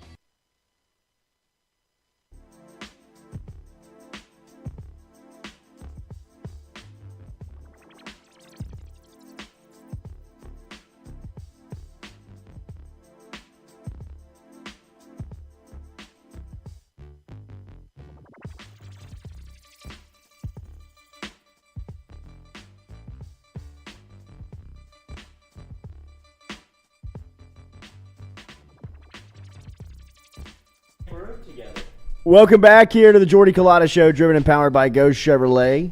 Our friends are always online at GEAUXChevrolet.com. You can also find them on Florida Boulevard, Sherwood Forest, for Go used cars at Go Express Auto Sales, and then brand new cars out in LaPlace, Louisiana. Good to see everybody again. Set's been active over the last hour with Harvey and Jacques. We have. Good show. Smells great. It does smell good. Over here, it smells like Iverstein's cooking up some steaks. Can't smell it. Oh no! Oh no, dude. Wait, what did you say? Get a test. Nose is clogged up right now. Oh no! Get a test. Sinuses, we'll be all right. We'll be all right. Well, it smells Call good. the guy. We Call can the tell you guy. it smells good. Clear you up. Speaking of the guy, the man last week, huge part for our movie maker, the man that we count on for our movie knowledge. He's aged 10 years in a week. What a moment he captured with New York City as the background. He knew he had caught the moment. My guy, as he looked back at the camera, he kind of gave an eyebrow raise of, I got it. It's about to happen. This is beautiful. What a moment that is about to go down as he turned back towards the city and his beautiful bride to be. He hit his knee and asked Leanne to marry him last week in New York. That a moment. Nathan, I got to be honest. I thought you set the camera up, but then when I saw it move, when you moved, you had obviously given it to someone. I thought that too. How did that moment? That had to be a beautiful moment for a movie maker, someone who loves movies, to capture that moment. Well, it was obviously there was help. I had a lot of help, but setting all of that up, I completely forgot that I had even requested that it be. We were like sitting down. We got champagne right afterwards, and the person who had filmed was like, "And I got the video," and I didn't remember till like a day later that had even happened. There was just so much stuff happening, and it is like in the middle of Manhattan. It's sensory overload, so it's like there's so much stuff, it's like tough to actually focus on everything. That I realized, there's like 15 other people up here. Are we being too loud? I'm terribly sorry. But no, it was incredible. I was happy that it didn't. I was expecting at some point there's gonna be a thunderstorm that comes through here. Something's gonna mess up. And like the people got there before to tell like the staff, and they kind of were very nice. Gave like a private area so that we wouldn't be disturbed. The whole time we're walking through, obviously Leanna has no idea. There's like a waiter that kind of goes by and goes like, I'm like, what are you doing? Put your hands down. Stop that. That's what I was wondering. She was totally surprised. I mean, she looked totally surprised. The reaction's incredible. She had no idea. She had no idea. No, and I was worried. Like the whole day we were walking through Central Park, and I was terrified that I was going to just say, I had to like go through everything I was about to say to make sure it's not giving off. Oh yeah, we've got big plans tonight. And I have a ring in my pocket, and it's for you. Will you marry me? Wait, what? Right. At one point, because we're going to Miami in about 3 weeks, there was a point wherever she said, I am going to bring this one dress, and she just off the cuff, kind of like aside, kind of like, and that's the dress that if I ever get asked a question, that's the dress I want to wear. So I'm there, and I'm like, shit, how in the world am I supposed to make that happen? How am I going to get her in that dress? Like, she just wears it every day for a month. Like, Nathan, can you get the hint, please? It's like, you're going to have to wash it. It's not going to happen on a Tuesday. Just wash it. We can't wear it every day. Nate, it was one take, bro. I mean, like, it was a beautiful moment captured. Thanks, like, man. It really looked as if it was a scene out of a movie. Like you couldn't hear the words, and to see her, just like her reaction and shaking the head and everything, your eyebrow raised before you hit the knee, bro. To me, is the moment of the. It's awesome, like I knew her. Like there were a bunch of her friends in the corner over there, so I knew when we go up there, she's going to see them, and that's going to give it away what's going on. But then we go up there, she has no idea. So I'm turning around to pretty much be like, I cannot believe that she had no idea that y'all are standing right there. We actually pulled this off. So but yeah, it was awesome. Thank you so much. Her reaction was absolutely, it was beautiful. Like the whole thing was beautiful. Thank you. Congrats. I don't think I've actually been on the show since you got engaged. Congratulations to you as well. Thank you. I love you. No, I love you. I love you. A lot of love. No, you're perfect. You're next. I love you, buddy. No, Congratulations. I cannot wait to see the Leonardo DiCaprio and Martin Scorsese film. And then I learned that they are casting Keanu Reeves. What the hell's going on here? This thing's going to be a blockbuster.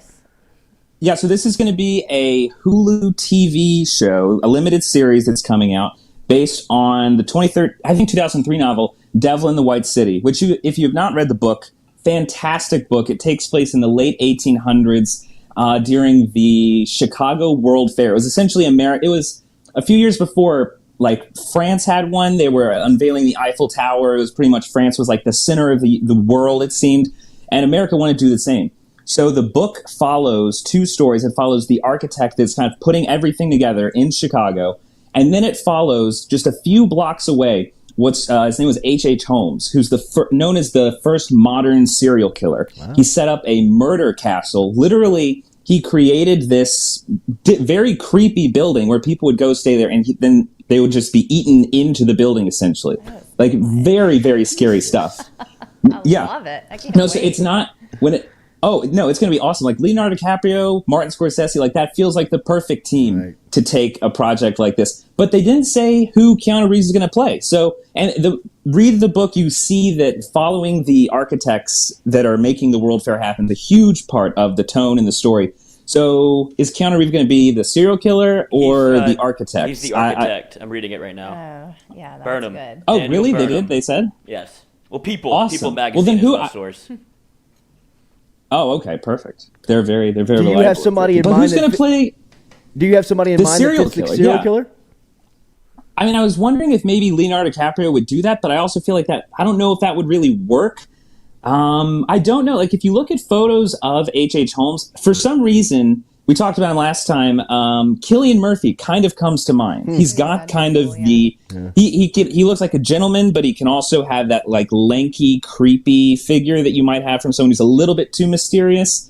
I don't know, but I like that show. It's been in development for like 6 years. It seems I'm very excited about that. It looks really, really cool. Nathan, what's the latest on the partnership between Warner Brothers and HBO Max and Batgirl movie? Is this happening and not happening? What's going on here? So Batgirl, it's this $90 million production that's being put together from the directors who did the last Bad Boy movies. I forget the full title of it. But Warner Brothers and Discovery are merging right now. So they got a new president recently. And one of the first things he did, that movie, Batgirl, $90 million in the editing stages, they just canceled the whole thing. They saw a cut of it. It apparently was so bad that they had to just say, we cannot, in good conscience, put this out. Wow. And people were asking, like, well, couldn't you do reshoots or all this? And he essentially said, like, coming into HBO Max, there was so much good money being thrown after bad that he is essentially trying to just clean the house with this merger. And the biggest thing they're trying to say going forward is that they're no longer going to do the original movies for HBO Max. He's essentially saying HBO Max is for TV, high quality TV. We'll put our best movies on there after they're in theaters, but it seems like they're pushing hard for the theatrical experience. I think that after the whole COVID thing, everyone was very much streaming. Everyone was like, oh, movie theaters might die. But I think that HBO Max seems to be the first one that's like, we can't just make millions and millions of dollars movies and then just put them on HBO Max. There's no hype. There's no real return. You've got to put that in the theaters. And yeah, it's kind of a sad story because, you see comments coming out from everyone working on the movie and they're like, that was a year and a half, 2 years of our lives. And we were editing the thing now. But it's wild. To cancel a movie, $90 million in, that's wild. Oh, how bad must it have been to be like, can we just not make it? Just pull the plug. That's what I was... From some of the stuff that I was seeing on Twitter, a few insiders were like, it was in the Daredevil territory, like Daredevil with Ben Affleck. And Elektra. Yeah. Oh wow. Exactly. Yeah. Just a miss. It was who played Elektra? It was Jennifer something. Wasn't Jennifer Gardner? Jennifer Gardner. Yeah. Is that where they met? Yeah. Oh, is it? Nothing. Oh, that's right. Weren't they together for a bit? Yeah, I mean, they got kids together. Is where they met. I think that's right. Probably is. Wow. You forget Colin Farrell. He's big as the Penguin now, but he was also Bullseye in that. Yeah. Actually, not bad. Sneaky good cast. I don't think he was terrible as Bullseye. Right. I think it was more what made the movie bad was the outfit by what we and the put graphics. Mr. The graphics Affleck were in. terrible. Yeah, that was in that weird leather. era where they didn't quite figure it out. Like Catwoman was in the same time where everything looked like a PS3 game. It was very weird. Michael Mann coming back for Heat 2. Did I read this right? Yeah, I want to even get y'all's thoughts on this. Heat, it's the movie that we're looking at this week on the channel, like the best crime movies of all time. Oh, nice. But Michael Mann is going to make a Heat 2. Actually, the novel, he already wrote a novel for it, which comes out August in this month. And it's going to be, he's describing it like The Godfather 2, where it's a sequel and a prequel, whereas it'll follow Val Kilmer's character as the years have progressed, and it'll also follow a young version of the Robert De Niro character in telling his story in the past. And I just don't, that sounds interesting. That sounds cool. Obviously, with The Godfather, it was Robert De Niro who played a young version of Marlon Brando, and everyone's like, you can't do that. Who is this Robert De Niro guy? You can't play a young Marlon Brando, and then he knocked it out of the park, and it's one of the greatest movies ever made. But that's kind of the tough thing. Who is going to play, first of all, who's going to play the young Robert De Niro? And then also, what are you going to do with the Val Kilmer character? Obviously, Val Kilmer, we saw him, he did a great job in Top Gun Maverick, but he obviously is not in a position to really carry an entire film. So we'll see, but that's going to be tough. If they pull it off, then that'll be awesome. I just hope that they do, because Heat is just so spectacular. To get a like blah sequel would just that'd suck. That would just suck. So Nathan, did you mention that Heat is that what you're breaking down on the 5-Minute Critic? Yeah, and it is. If you haven't seen it, definitely check it out. I forget where it is streaming right now, but it is definitely streaming somewhere. But it's 3 hours long, and you really have to watch it in one sitting. It's one of the few movies where that runtime is fully justified. The best thing about it, it's got this whole thing going on where it's cops and robbers, obviously, but it's elevated because they literally are showing you how it is that they're from the exact same team. I think it's Robert De Niro that says, like, we do the exact same job. And Al Pacino's like, well, you know what, but I'm the one that I'm doing good. And he's like, our lives are obsessed about just the chase. And it takes the time to follow their private lives. And it does a good job showing how both of them, they're like, they can't help but do this one thing in their life, and it destroys everything around them. And on top of that, just the shootout scenes, the heist scenes, the chase scenes, it is one of the best with all of that action and heist, one of the best movies out there. It's really, really fantastic. But yeah, that review is dropping today, and then next week we're looking at Bullet Train. Haven't seen it yet, but that looks like one you should probably catch in IMAX. Nathan, I'm going to put you on the spot. What are the top 3 best crime movies of all time? 3 best crime movies. Heat, I would put at the top. Wow. After that, I would have to go... after that, Ocean's 11. Ooh, I just cannot help. Nice. But I love that movie. It's much more fun. It's much more silly. But I really love just that kind. I feel like there's something about the way of watching like this small plan take place over a long time that like that's crime gives that, and it's very cinematic, incredibly cinematic. And then it's just, it's a ton of fun. It's just that whole trilogy is a ton of fun. And then the third one, I'll go a little arty. There's this French movie called Rafifi, which is fantastic. Gigi, what are you saying? Did you say are you bringing back another Ben Affleck movie? Yes, he is. I am. It's no, great. It's called Rafifi. It's no. What was it? What's the name of your movie? Rafifi. It's a diamond heist movie. It's a French movie from like the 1950s, and it was done way before you had to have so much cutting in a movie, so much music in a movie. It's so loud. It actually, when it gets to the diamond heist, it plays this whole thing out incredibly realistically, no sound at all, and it's amazing how after about 5 minutes into that, it is so suspenseful. Every little move that they're making, every one person like drops something and they go to reach for it. Like it's so minor, but because there's no audio, no real audio, just like you hear the footsteps, you hear like the spray of the bottle to kind of see the fingerprints. It does such a good job with taking away the audio and building that suspense. So Rafifi, that'd be number 3. No doubt. That's why we go to the best, bro. Yeah. I was going to go American History X. That's a good one too. Oh man, that's a rough movie. That's a rough movie. Curb Stomp. Oh, literally, whenever you said American History X, that's yeah. Oh man, that one's so rough. Enjoy the rest of your weekend, Nate. I'm just kidding. Well, about American History X, the director of that movie, I forget Tony. I think his name was actually Tony X. I forget. But the studio had to fire him. He was spending like a year and a half editing that movie, so they literally had to lock him out of the studio, and Edward Norton actually had to come and take over. So just interesting trivia about that. Edward Norton had to like finish the edit of American History X. Wow. Nate, have a great weekend, man. Enjoy it. The city's got to be beautiful right now. Nate, have you watched Blackbird on Apple TV? No, I've heard it's good. I've heard it's good. That too. I'll have to check that out. It's based off a true story, but I don't know how true it is because the guy was like, obviously he was kind of crazy. So I've heard that this is the show. I'm not even sure what the story is, but I've heard it's. Is that the guy from Kingsman? Yeah. That's in it? Mm-hmm. Okay, cool. No, he's good. Later, buddy. See y'all later. Bye, Nate. There he Congratulations is. again. Nathan Velasquez. Thank you. Ladies, sorry to report, he's off the market. Off the market. It's done. That conversation with the Nate Dogg is always brought to you by RMB Builders. RMB Builders rebuilding homes. They are also designing and custom building you a home. If you are interested in that, get in touch with our friends, Rhett Bourgeois and the crew, rmb-builders.com, and make sure to look out for their social media, as their social media is about to get a lot more content coming to it on Instagram, Facebook, and wherever you can check out RMB Builders. You can get to all those sites by checking onto their website, logging onto their website, rmb-builders.com, rmb-builders.com. We are eating next. Compliments of our friends over at Iverstein. Smells like steak here on this Friday morning. We will have Josh in the big seat talking to us and telling us about what's coming up over at Iverstein's next here on the Jordy Culotta Show, driven and powered by Go Chevrolet.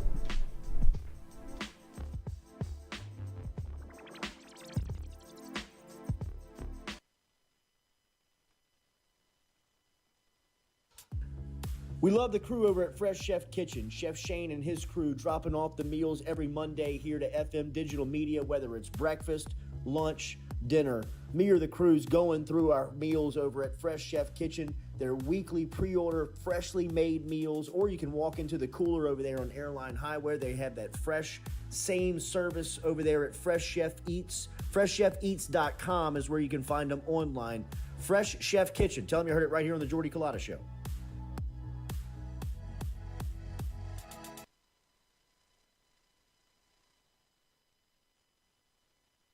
Hey Baton Rouge, when traveling through Natchez, Mississippi, whether you need to fill up your vehicle or your belly, stop by Go-Mart and On The Go Deli. Go-Mart has clean restrooms, community coffee, an awesome beer cave, and a great selection of anything you might need on your trip. So stop by Go-Mart at 4 Sergeant Prentice Drive as you're entering Natchez on the left, and visit Tom and Wright Granning and their awesome team at Go-Mart. We've seen the BK takeover stuff from LSU and social media, and really in his short time in Baton Rouge, there's been a lot of people embracing his approach to building this roster. What's it like to recruit alongside him? Oh, it's been great. Coach has been awesome to me because he lets me be myself when it comes to recruiting, when it comes to coaching. He lets his coaches coach, he lets his coaches recruit. So I have no complaints on that end. And when I need him to get in touch with a kid, he's there for me. The communication line has been great. He's just been nothing but supportive.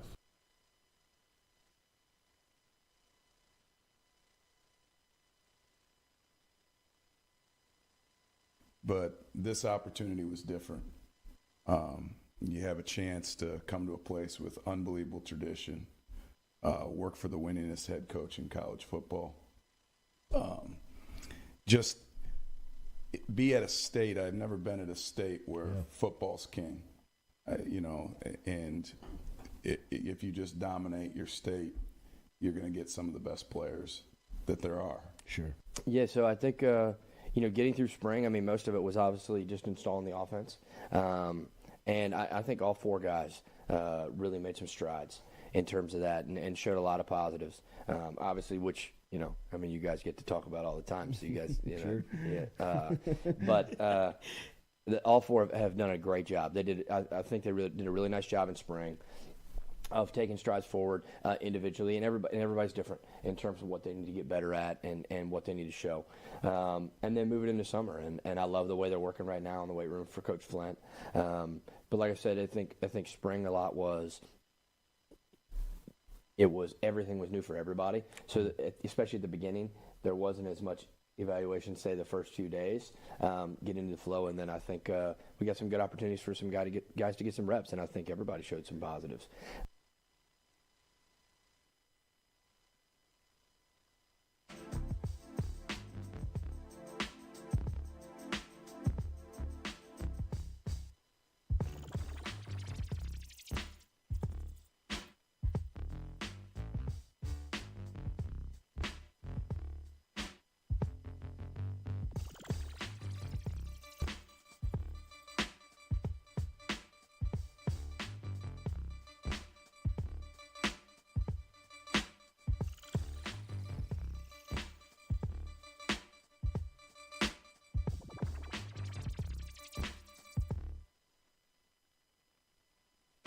I got rehearsal times.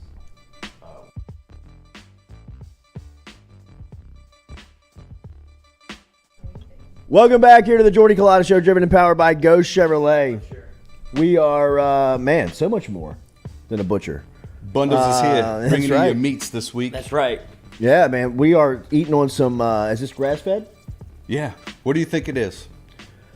I think that this is I didn't skip with y'all this week. I brought you something money. I couldn't afford sides. Yeah, what kind of meat?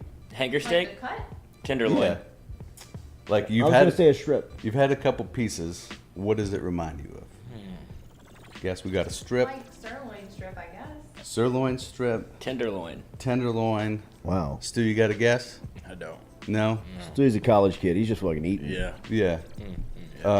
What about ribeye? Have y'all ever? I was gonna say. I was gonna go with Stewie, fuck off with that. Get out of here. That's your chance. That's all right. That's all right. Because you'd be wrong too. This is actually a chuck eye steak. Oh, I was gonna say that. My next guess. That was gonna be my next guess. So this is a chuck eye steak, which the old chuck eye, bro. For sure. So yes, it is coming up, kind of like the Napier end of the chuck roast, which is what we more commonly know a chuck cut as. But this is actually, I'm gonna spit you some barber knowledge. This is yes, it's actually the same same muscle as the ribeye. So they're like cousins.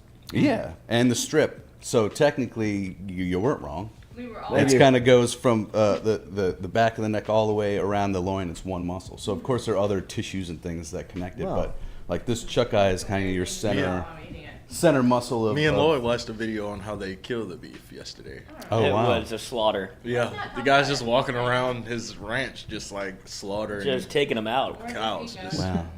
It's not. I guess it is humane. It looks like the same thing from No Country for Old Men, like the gun Well, that he that's uses. what the thing is. You know that, right? Yeah, but I didn't know that. I thought that maybe we've advanced past that to like syringe the cattle. Yeah, 2022. No, he's still. Coach, he's like calling them and just. So like They run up to him like they're dogs, like they're happy to see him. You poof, and you're like, oh my god, Well, this you guy's can't a startle them because then they, Like a cow. Anyways, what the hell are you two doing? Like looking up murdering cows on a I don't random know, but it was- Thursday? Better question. Thank you, Joshua. Were you? We're working. Were you two on the clock really at this awkward point? in here. We were preparing for the segment. Right. I don't know how to feel now. Anyways, See where our meat Yeah, comes right. from, you know? That'll wrap up our food segment today. How do they kill the meat? Yeah, Change the locks and get your keys back. That's I'll right. give my key. I'm okay. Where was I? Yeah. Right. What's Bring going it on back. at Iverstein's this week? What's going on in the bundle? Yeah, I got big news for you guys. Hit me. Big news. Hit So me, we're hit me, having hit me, a hit me. grand opening on August 13th, Another one? Saturday. Grand opening. Yeah, so that was This is the soft opening. that was the one before. Was we've been one working through kitchen. Yeah, this is a way for them to actually play with recipes and fine tune things before we actually put out like a final menu, Product. which is what we did. And so we're having our grand opening August 13th, Saturday. Can we all come? Yeah, come. Wait, August 13th is a Saturday? It's a Saturday. Yeah, should I be. want to go. Yeah, come. Let's do it. If you come to the store, you buy Gonna come. something. For every purchase, you will be able to put your name into a drawing for a bundle for a whole year. Oh, yeah. Oh, my God. That's crazy. Yes, bundles for the whole year. Every month, just free meat showing up at your door. Good Lord. Love that. Man. Yes. Meat showing up in my So food. come check it out. I will probably be up on the flat top doing some Sounds like college. sausages. Yeah. You want your meat delivered? Call me. Yeah. Got it. You think meat? Think meat. Yeah, come check it out. It'll be a good time. We will. But how, dude? I mean, every time I go by the place, pass by, it's packed. Yeah. Yeah. So I mean, Things are going well. I was actually supposed to have mashed potatoes with our beef because I, got them out of the grab and go. We have grab and go cooler we discussed last week, and I said, you know what? Let's do some red meat this week. Just a nice, and I'm a very simple, just a little salt, rosemary, if you can't tell with the steak. So I don't like anything crazy. Although like a sour cream horseradish would be really good with steak. Ooh, wow. If you were gonna dip red meat or a nice cut of steak into something, make it something worthwhile. I can down with that. fancy, yeah. But I forgot the potatoes, so it just ended up being Get the hell out of here. Dude. Yeah. Now we're just doing keto. This is bullshit. That's right. Yeah. We're all on a This is meal. act- This is this just is meal healthy. plan. Yeah. This is cut the carbs, cut the crap. Right. It's not Just crap. straight I love protein. carbs. I love pasta. So what, It's unfair. what am I looking for when I go into Iverstein's on selecting my cut of meat? What needs to jump out to me if I'm an unseasoned shopper like Stewie over here? Yeah. That I did don't know not know the anything about difference meat. between a ribeye and a chuck. And That's a, okay. The That's only meat I okay. know about is my own. That'll actually be better for you because most people come in and it's like they want the best things. I want a really good steak. Right. Thank And you. my first question is, what's a really good steak to you? Right. Well, they just know ones that tenderloin she and says ribeye. so. Tenderloin Yeah, and right, ribeye, right, the right, most right. tender of this. Well, now if you don't know anything and I tell you, hey, I'm going to save you a whole lot of money, instead of buying a ribeye, I'm going to give you that piece of cut right there. And you're going to have a delicious steak. I'm gonna take it. And you're going to save money. Yeah, you're not going to know anything. No, okay, great. And it's actually going to work in your benefit as opposed to coming in and saying, otherwise I just wish people would come in and say, can I get a ribeye? Yeah. If that's what you want me to say, Yeah, eventually you're gonna find your own answer. they're great. Yeah. I don't want to downplay a ribeye. It's a nice steak. I love a bone-in grass-fed ribeye. It's probably one of my favorites. But if you were to come in, the first question I always ask people when I was behind the counter was, what kind of experience do you want? What are you looking to do? How much time do you have, right? Especially with people who come in and they want to try out the new smoker or they're trying to get into the game. And it's how much time do you have? Are you grilling? Is it cast iron, oven? Right, exactly. How do you Like, prepare is it? this just really quick? You Right. know? And you just Do you care if it tastes good? It should always taste good. This segment Just always turns into every a shit chance. on David segment. Every chance. Well, he wasn't watching last week. So Well, he don't never don't said a play the word. game wow. twice. Don't do right. it twice, yeah. Just a hot stove over there, or a hot barbecue pit. Just walk away from it. Why don't Playing you? Russian roulette. See, when he doesn't say a word, put that's me in a the problem. For God's sakes. He would have said something because I went hard on him about the meat. What is your go-to choice? I What mean, if experience are you looking Yeah, for? like, well, no, I mean, you tell My me. go-to? Like, if you're walking in and you're Well, these have got to be one of them. I had last week, one of my favorite cuts is a Denver steak, and we do have grass-fed Denver steaks in with chuck eyes. So that is another shoulder steak, kind of coming from this area. Usually kind of gets mixed in with your chuck roast, right? Or ground beef. It just gets kind of cut up and thrown in ground beef because there's not much left. But we do usually offer some Wagyu Denvers, and we just started doing cutting our grass-fed Denvers, which is phenomenal. I mean, it's one of my. I didn't know about it until they came in, until I started working there. But they're so. It looks like a little cylinder, like a harmonica box. Yeah. But it's incredibly rich, and that's like. Meat looks like a harmonica box. Yeah, you know, it's like you don't normally see a steak that looks like a cube. what is that, a rectangle? Yeah. I'm going back to my cocoa melon and my shapes. I think it's a rectangle, Know and about you know those it's pretty days. thick. Yeah. But it's really I'm like a 16 ounces. Like I need a pound of meat when I sit down at the table, and I can't eat like half of that steak. It's so rich. Yeah, really great marlin and fat Do you have throughout it. those available, like to cook? They usually sell out pretty quick. Oh, really? Yes. Okay, so people know about them. So people have been starting to know, and they come, and that's what they start specifically asking for. That's really good. I'm also going for the tri-tip. That's probably my second. Oh, wow. Tri-tip Tuesday. Just the tip. Just the The tips. tip. Yeah. It's actually, See how it tastes. Yes. Fantastic. Those are also fun. Probably if gonna you're love doing- it. If you're doing steak night for a group of people. Would you say that people come in and buy like chuck steak? Do they prepare it like this, or is it more of like? Because when I think of it, at least like at Albertsons or whatever supermarket, that if you don't have where I have to go, like Winn-Dixie, like that's like something that I would like consider on like Where? the lower end. Winn-Dixie. That's what we did in college. The Winn-Dixie right there next to the Canes. That place was always thumping. Yeah, I Close. went that way. Yeah, $9. fine people. But usually these like this is PBR like, in a bottle. That's why I went there. Absolutely. Yeah. But this is like what do you say? Not usually grilled, like more of like a slow cooked type of deal. No, I grilled these up just how I would any other steak. Okay, really? Because Yeah. I think some people get confused with like Yep. price of meat and you can't prepare it that way. It has to be this. I did. We just got. We had Denver's in, which is a shoulder steak, and you know when people work, they get like the butcher will go through and explain to them just kind of where it is. So when they're talking to customers, they have a little bit of knowledge. And I was one day, and one of the newer employees a while back was talking to this person about.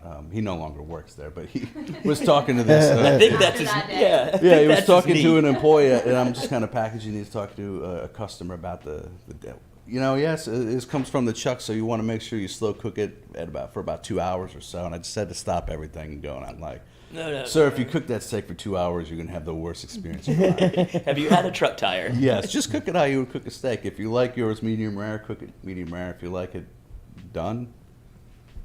Do if it. your name's David and you like overcooking Yeah. steaks, then keep it Once on the there. smoke stops coming from the grill, it's ready. Like that. That's right. I like that. Yeah. That's funny. But yes, August 13th, grand opening, big things. Every purchase gets you a drawing in for bundles for a whole year. Wow. Bundles are going. That's a hell of a really giveaway, well. bro. Yeah. That's a great giveaway. It is really good, you know. So yeah, bundles at the top right there. Camps are open, fall camps, mini camps. Only 6 more months of summer in Louisiana. Yeah. So That's right. IversteinFarms.com. IversteinFarms.com. Countdown is on. Yeah, right. IversteinFarms.com online. Click on the right, on the top right, Butcher Bundles to get on the mailing list today. Ask for our boy Josh, the thespian over at Iverstein's. He is there every day. I lied, not every day. What's your schedule like?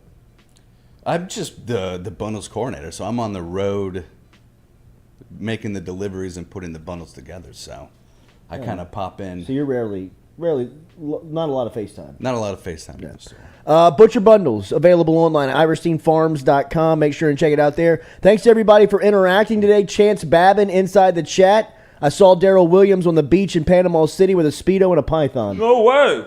Telling you, bro. Telling Recently? you. Hit that like and share button. No, probably not. brother said it. Probably That's not. Darrell. Probably That's not. Darrell. Probably not. Yeah. Like and share. Hit the comment button. We appreciate you being there. Stop in and see our people over at Iverstein's. If you had not subscribed to the channel, make sure to hit that subscription, the alert to keep you when we go live. Remember, have a great weekend. We'll talk to you on Monday morning.